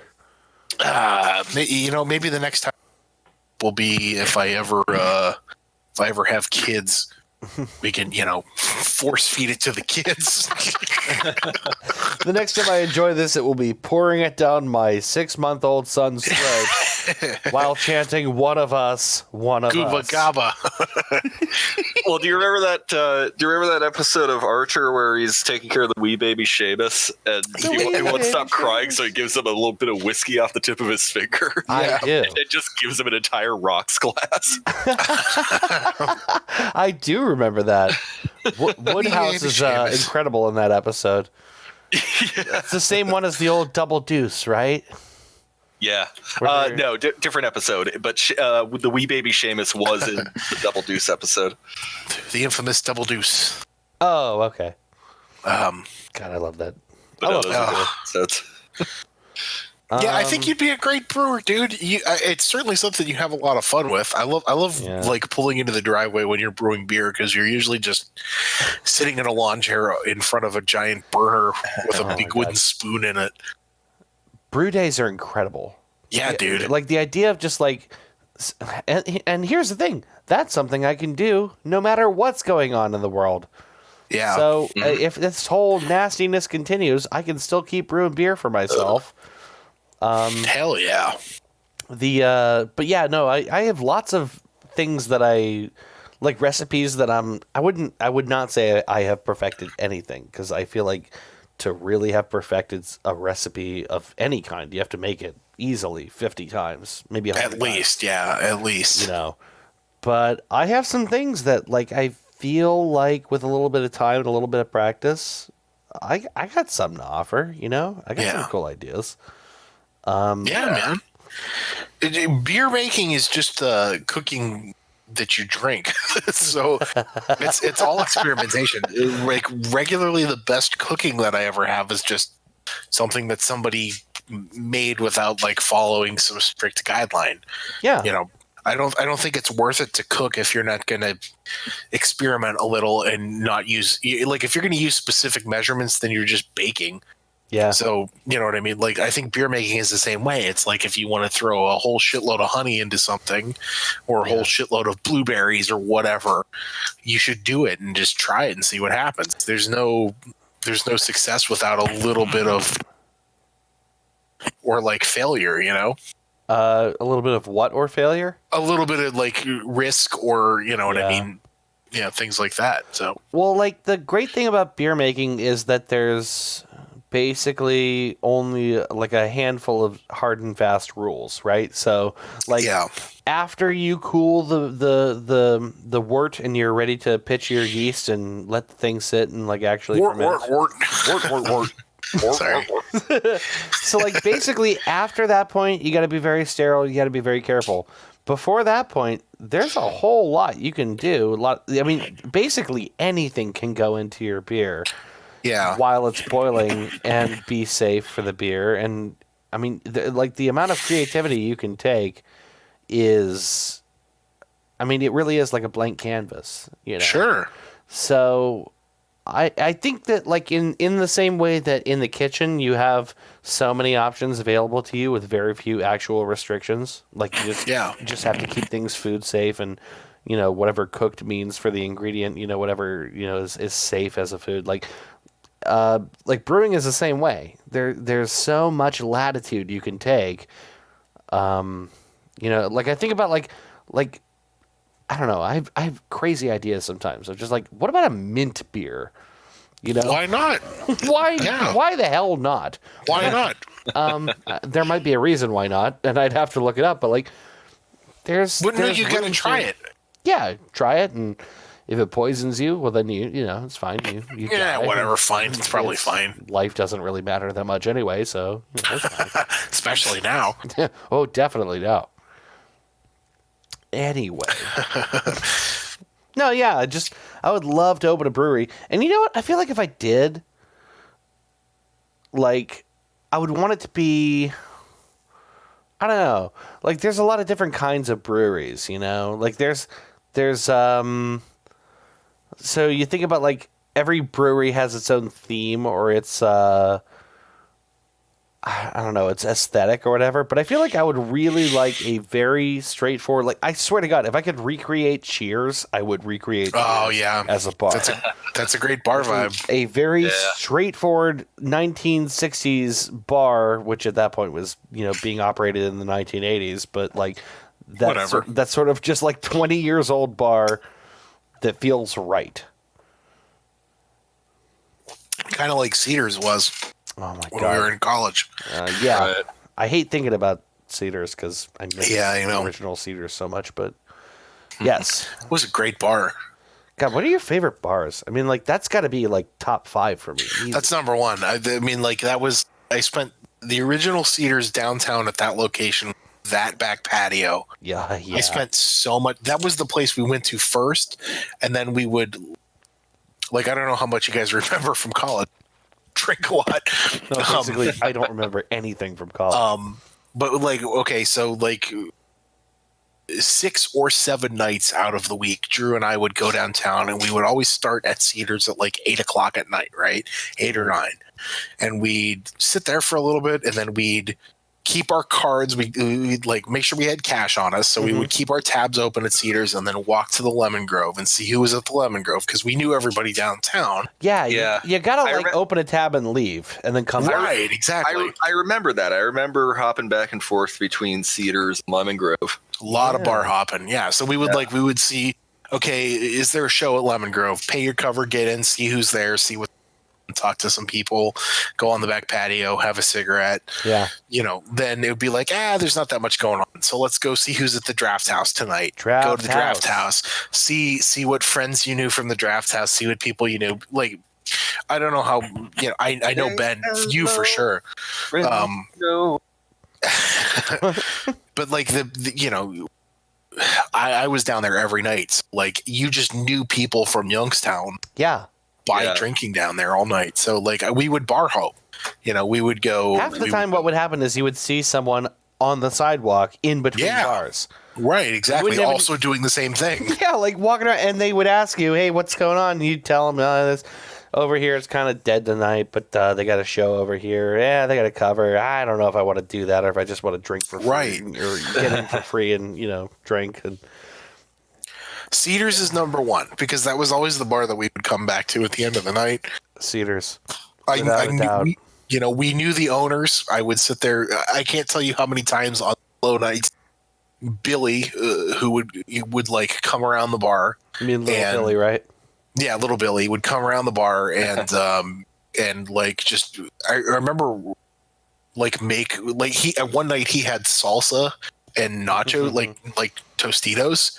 Yeah. He had this like peach habanero salsa that somebody made for him. And I remember it was one of my favorite nights. The Walking Dead was on and he like paid himself for a beer, poured it out of the tap, walked around the corner with some chips and salsa and sat down at the bar next to just Drew and I. It was just the two of us in the bar and we sat down and watched The Walking Dead together. That was it on Old Man Monday. I love it. It was awesome. It was like the coolest thing ever. I feel like I had a similar night after they moved to the Steel Street location where I went in for like not a particularly good reason. I think I had some like posters to bring in for either it was one of my shows or it was something else. But like for some reason I had to bring in posters or something like that. And I sat down at the bar and and I talked with the dude to the left of me who came from Cincinnati, and we were talking about what the hell is that Rheingeist? Yeah. Brewery they were, and then Billy and that guy and me. I feel like we watched a Breaking Bad rerun and just chilled out, and that was it. I think he might have had tacos. I'm not sure, or something like that. Dude, perfect bar experience. Dude, like, what the fuck else do you, like? The sad thing is that I feel like on some level maybe we gave up on what was still a really good thing, because I don't know how much you guys go out, but I don't go out that much anymore. Yeah, I don't either. Yeah, not really. And you know Not what? really. It's still probably fucking happening down there on Steel Street. Oh, absolutely. Well, and like West Side Bowl's another big place now. That's like, Oh yeah. that's the place that that old crowd that we used to hang out with goes to now. Is like West Side Bowl. You know what I mean? Like, Yeah. it's in that area. Like downtown has moved up a couple blocks because now it's all corporate shit downtown. You got like O'Donnell's and V2 Yeah. and that's no fun. No, it Nobody isn't. wants to drink in some corporate bullshit. You know, maybe we should make a little promise to each other that when this whole thing blows over and we can all start going out places, we spend a little more time at West Side Bowl and a little more Yes. time at Cedars. Hey man, I'm down for Old Man Monday. It's guys. Old Man Monday is like Carling Black Label tastes like college to me. So I think we should probably make an effort to do a little bit more of what we used to do. And I agree. I guess as far as the ha-ha business of this episode goes, the real conclusion is we should spend a little bit more time at the businesses that mean the most to us. Absolutely. Right? Especially now, like this is that time where like if you're gonna order out, I think you should order local. You should order from the places that are Yes. Oh well, we have been. Yeah, us too. We've been getting West Side Bowl like Oh yeah. like If you- a couple nights a week. If you West go through Side Bowl McDonald's and right now, shame on you. Cornersburg. Yeah, exactly right. Like West Side Bowl, Cornersburg is our favorite pizza place. So we've gone there a few times. We've gone to West Side Bowl a few times for pizza and wings. Yeah. Hit your local businesses. Kitchen Post is doing pizza now. Are they really? Yeah, they've decided to stop. They're not doing the. Weren't they closed like- for a hot second? What was their They deal? were. He's like it was basically too expensive for him to keep doing what he was doing, where he would like rotate the menu every week. So now he's just doing like strictly pizza, which means that Youngstown gets another great pizza place, which is fine with They're doing everybody. only pizza? Only pizza. He's doing like artisan Italian style pizza, Okay. which is something you usually have to go to like Brooklyn for to get. You know, Yeah, right. Talking like your real classics. classic like metropolitan style pizza. Listen. Wait, you keep cutting out, but I feel like you just realized you said metropolitan. I did. When Yeah. What you meant was Neapolitan. Oh God, I need a new fucking headset. This headset sucks. I don't know why it cuts out, but it does every once in a great while here. It's not great. I need a real headset. I keep for looking sure. at this fucking picture of Will Smith, and it's fucking freaking me out. Why don't we? It's Will Smith from Hannibal. Oh Yo, man, Clarice. guys, this scotch is great. By the way, Fucking A. God, I wish I had some of that in front of me. I wish I had any kind of scotch in front of me. oh my God, it's so good. I think it's time for us to take a break. We're at about Yes. an hour now into this conversation, so why don't we take a break, and we will come back with what we recommendations. Oh God, how out of practice am I? I forgot recommendations. Like a month out of practice. Yeah. That's all right. We're gonna do this again. We're gonna do this again next week. Sit down and we're gonna like make time for this podcast so Yeah. we can actually like have some semblance of normalcy through all this insanity. There isn't Yeah. a reason that we can't do this because we have nothing else to do. Exactly. All right, so we'll take a break and we'll be back in a minute with our recommendations and Smoking and drinking. shut the fuck Everybody up. enjoy smoking, drinking. You the literal joke's monster. not dead. You People, literal monster. the world is falling apart, but Yeah. the smoking and drinking joke Okay. will stay. All right, we'll be back. Stick around. Stay tuned. Thank you. Bye. Bye. Goodbye.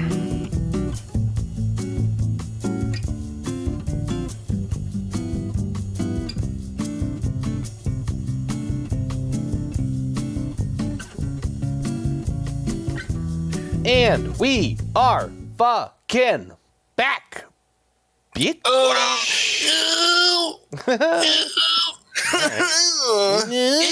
Funny. Hey, funny. You ever bag a nematode?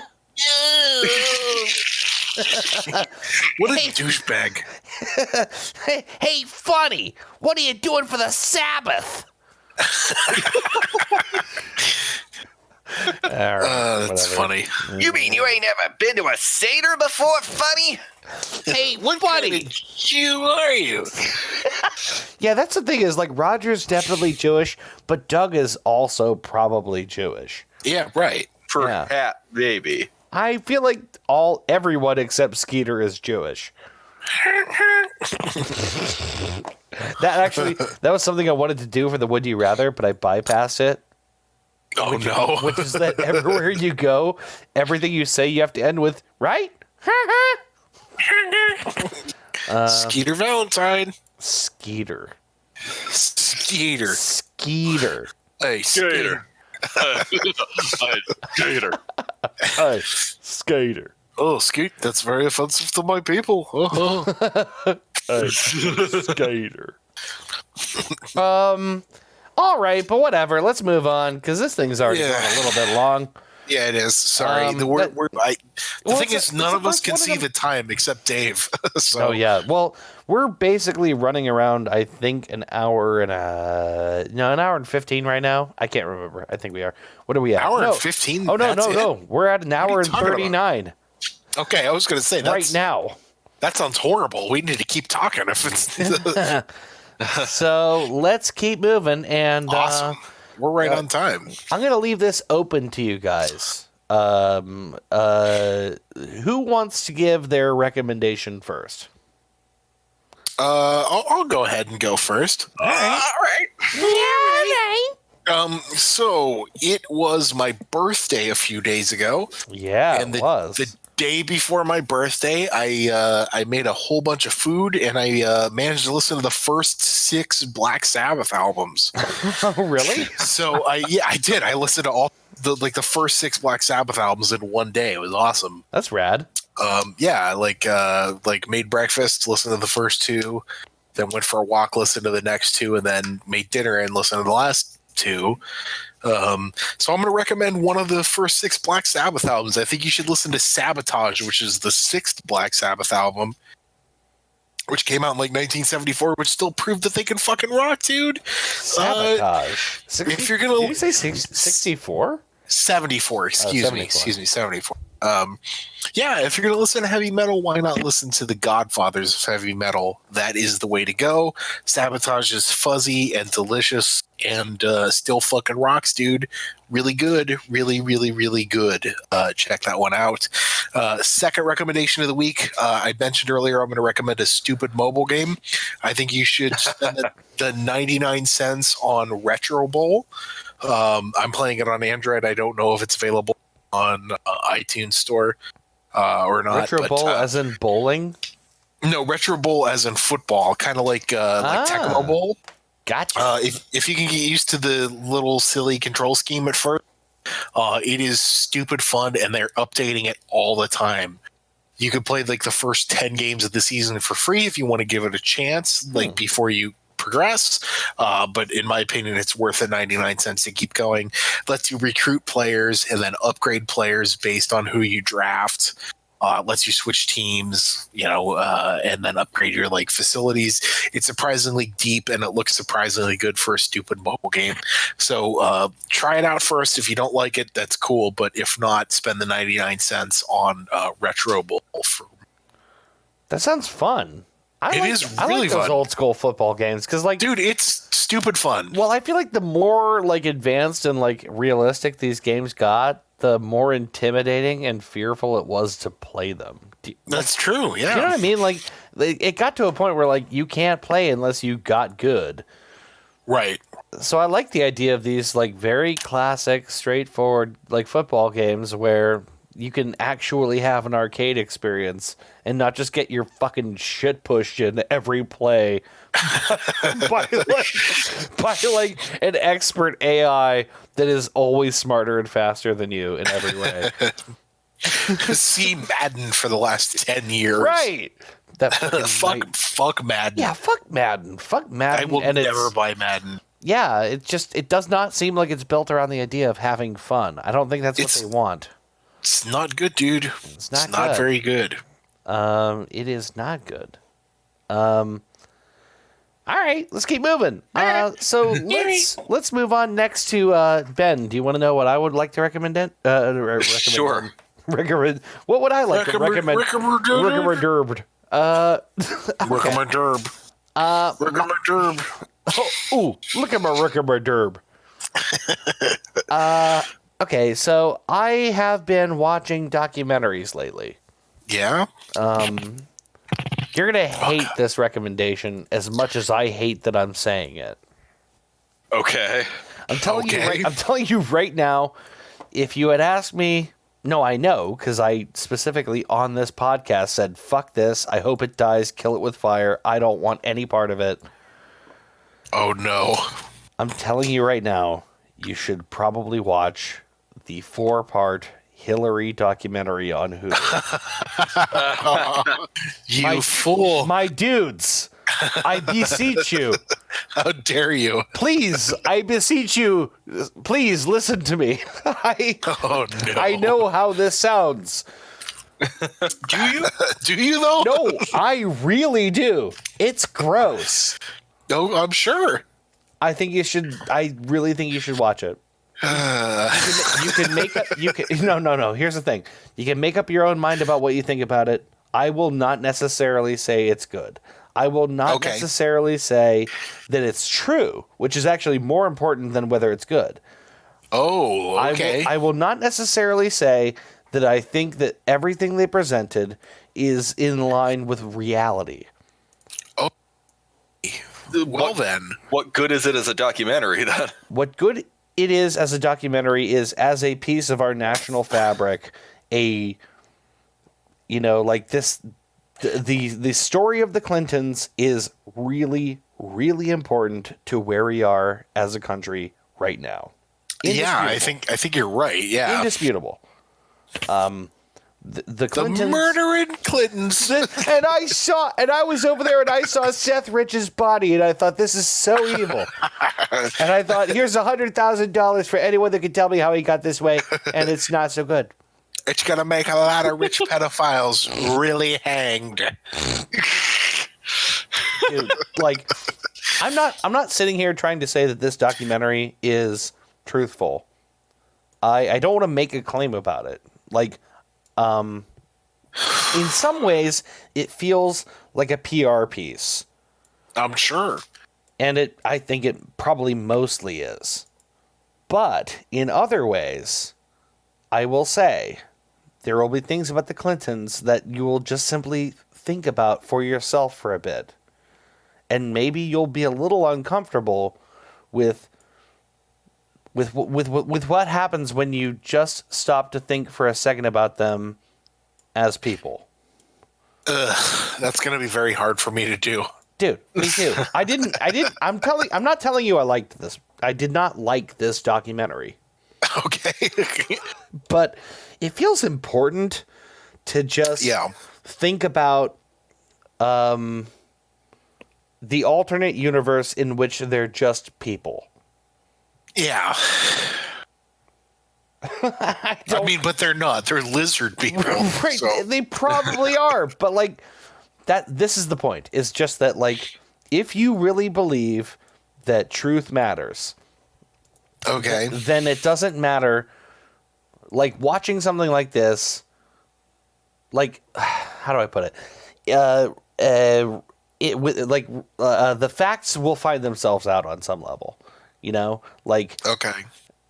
I just feel like it's worth watching to take a moment to consider this possibility that they might just be bad people and not evil people. And I don't know. I'm sorry. You know what? Honestly, I don't know. I don't know what I'm talking about. Maybe I'm wasting your time, but you should watch it. I don't know. The thing is, we have nothing but time now to watch it. So, why not? I could be a little bit more forceful and maybe give a better case for it and say that I think there is a decent possibility that I was wrong about the Clintons on some level. Watch it and find out. All right, I'll tell you what. It's on HBO, right? Hulu. Oh, it's on Hulu. Okay. All 4 parts are on Hulu, and I don't think they have ads because we don't have the ad-free version, but I watched it without ads. I'll tell you what. I will give you until the next time we decide to sit down and record this podcast in 3 separate rooms in 3 separate parts of the state. Yeah. And we will I will revisit. I promise you I will watch at least 1 episode of it, and I will let you know what I think. I was going to say, I'll lower my ask, but raise your offer and say watch 2. Okay. All right. If I can make it through 1, I will watch 2. All right. I will do my best, but real talk, that lady fucking killed Jeffrey Epstein. I know how insane this sounds. It does. But the thing is, if you suspend your disbelief, much like you would if you watch science fiction or, enjoy any number of fictional stories, if you just sit there and try to imagine a universe in which this is true, it actually kind of feels plausible that maybe they're just people. And actually, all right, fair enough. I kind of think it almost makes more sense. I've always said that, you can. What's the maxim? I can't remember who said it. Like, you should never ascribe to malice what can easily be ascribed to incompetence. Right? Yeah. I think maybe the Clintons are just very high-profile people that are not all that competent. Fair enough. Anyway, Ben, what do you recommend? Or no, Ben, what do you recommend? Yeah.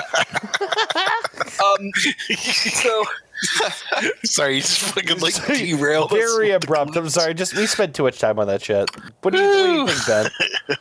So this is going to seem a little redundant because you guys watched me play it, and the main reason I'm recommending it is because there was that big thunderstorm that came rolling through. I didn't really get a chance to talk about the game after I was done playing it. Yes. That game being Alien Isolation. That was a really, really fun playthrough, Ben. I loved watching you play that game. Thank you. Yeah, I loved that game. Every time I couldn't wait to get back to it every time. It's funny, I dared you and said you wouldn't do it, and not only did you do it, but you did it really well.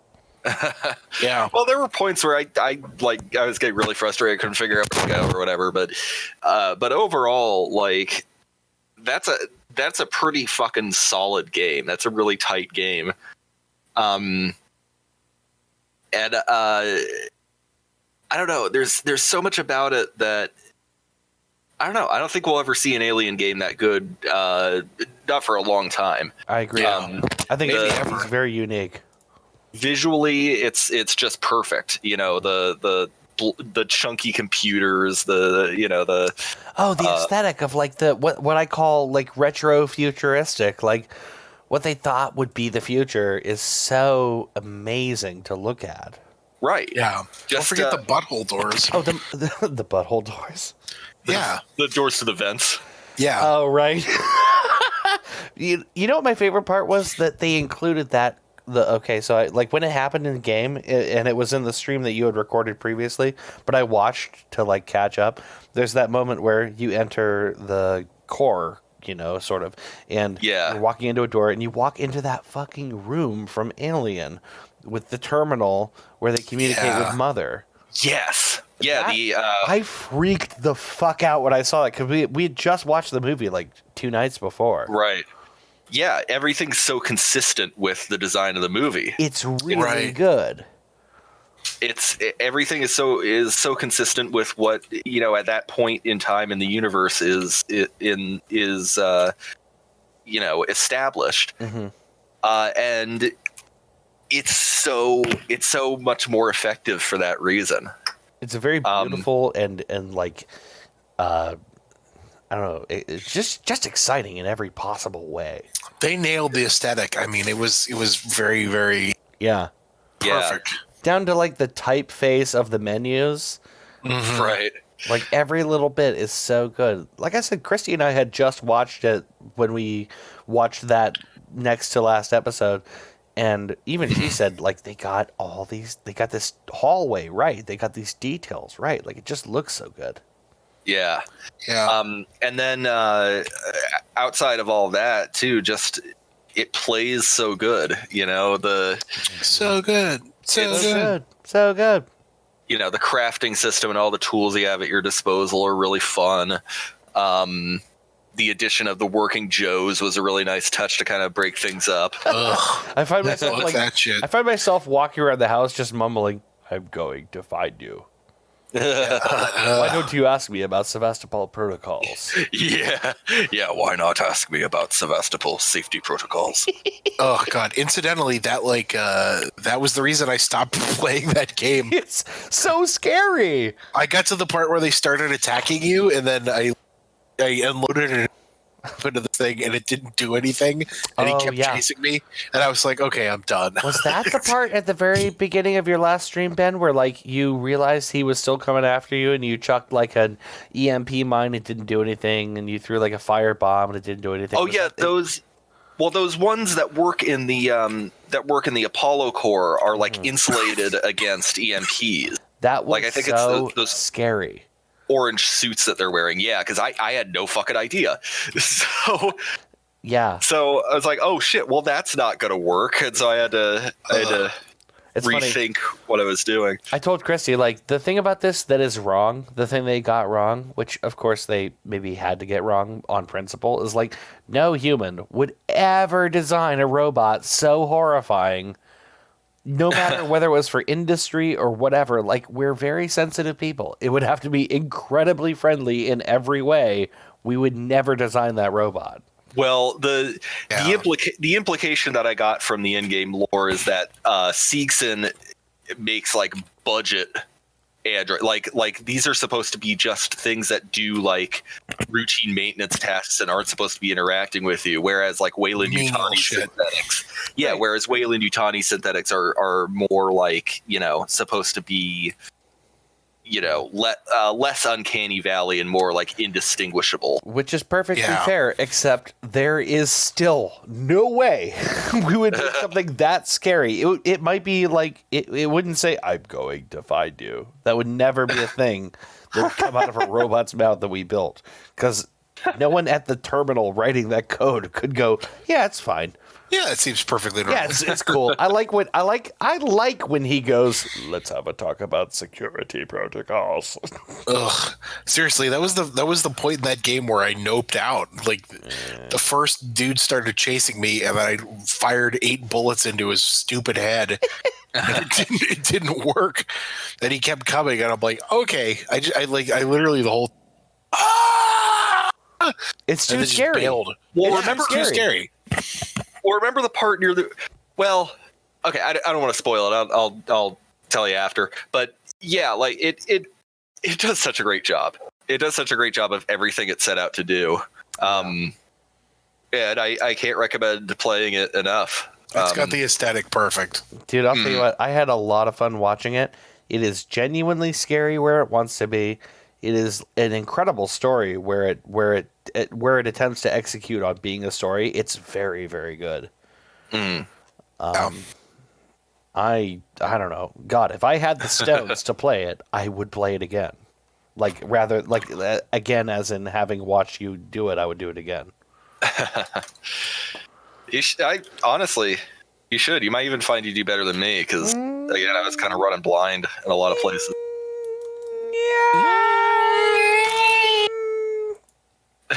No. Oh, what are you drinking, Chris? What's going on?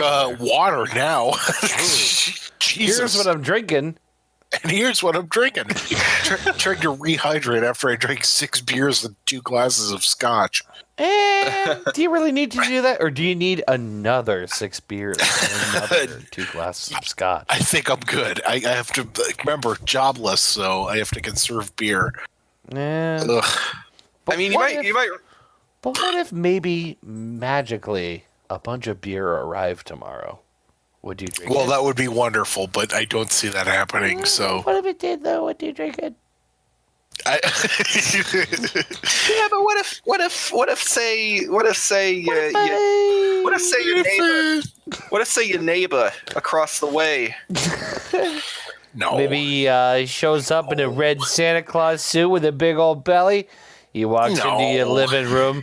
He drops some beer, gives you a nice tuggy in the middle of the living room, and then leaves. What do you say about that? What do you think of that? A nice tuggy. Are you taking my own lingo again? Maybe. Give you a little tuggy, mate. What are you going to do about it? I'm going to do the same thing I've been doing for 4 weeks. I'm going to sleep on my couch in my underwear and ask why I'm not dead. Up top. High five. Up top. Woo! Everyone's doing great.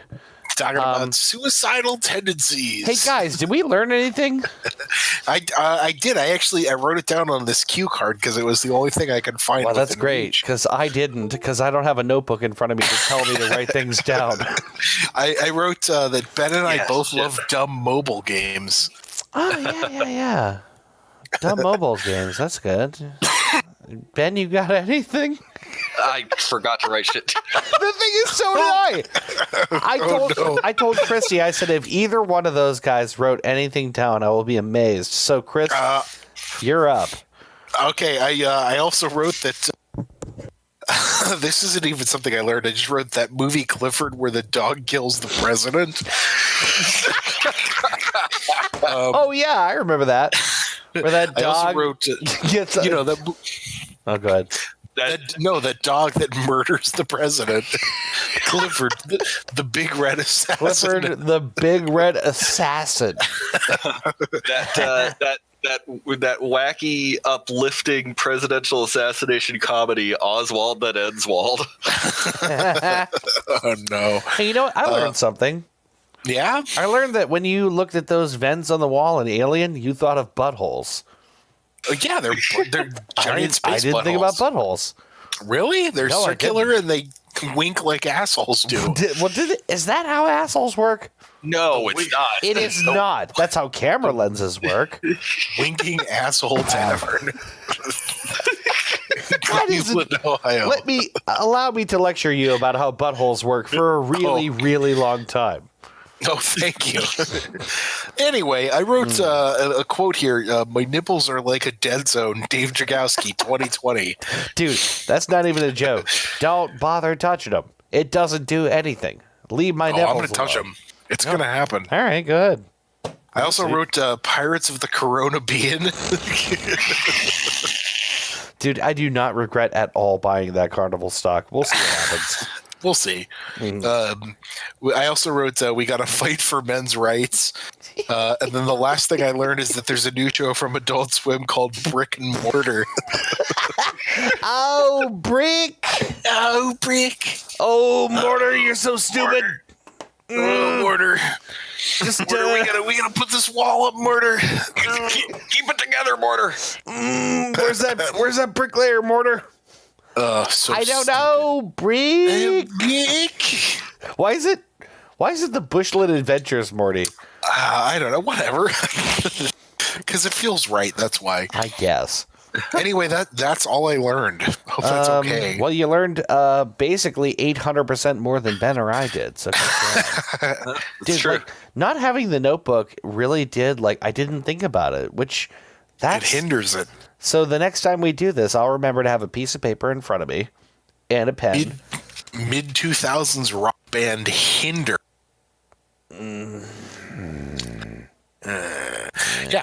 Next time we do this with. What? Next time we do this, what? Oh God, sorry, the stupid microphone. We're gonna get you a new microphone. Yeah, this headset sucks. Absolute balls. I said early 2000s rock band Hinder. Now we got that, and then you said something else, and we lost it. Hopefully we'll be doing this again next week. Yeah. Oh, yeah. You know what? Actually, honestly, we could do this anytime. Like, we could do this in a couple of days. Yeah. Okay, so my schedule used to be pretty busy. And let's just talk about this for a second, because we were all part of this. So I would see you guys every Sunday. I would see you guys every Tuesday for Dungeons and Dragons. Yep. Christy and I would do our podcast on Wednesday. Usually we'd find something to do either Friday or Saturday, but we were always together. Yes, all the time. So it's weird to only talk every now and then. Yeah. Yeah. But I think this went well. I'm surprised how well the Discord podcast went better than I thought it would. Yeah, honestly, it did. I wanted to record this because I've been slowly losing. You're losing your what? Losing my mind. So this has been a tremendous help. It's it's one thing to text chat or to do our occasional thing, but to have a real conversation, like a long form conversation with no bars on it, is kind of special, isn't it? Yeah, it's nice. Yeah. Well, I love you guys. Yeah, man, I love you too. It feels a little goofy to say it, but I love you and I miss you guys. Yeah, I miss you too. Miss you too, man. Let's wrap this up. This has been another Dudecast in which we are definitely not crying. We'll see you in another week. I'm not crying, you're crying. Yeah, I'm not Dude, crying, you're crying. Shut up. We'll see you next week. We'll see you next week, pussies, for another episode of the Dudecast. Oh, it'll be my turn next week. Oh, that's right, it will be. Better think about your topic, dude. I think I know what it's going to be. Dude, and the what's the review segment called? What's it called? You have a name for it? It's Who Said It Best. Who Said It Best? Pretty good. I have several of those prepped for you guys, so. I can't wait. I can't wait. Let's do that next week. Thank you for listening. I appreciate you listening to this weird incarnation of the podcast. We will see you next week. Thank you again for listening, and goodbye. Bye. Bye.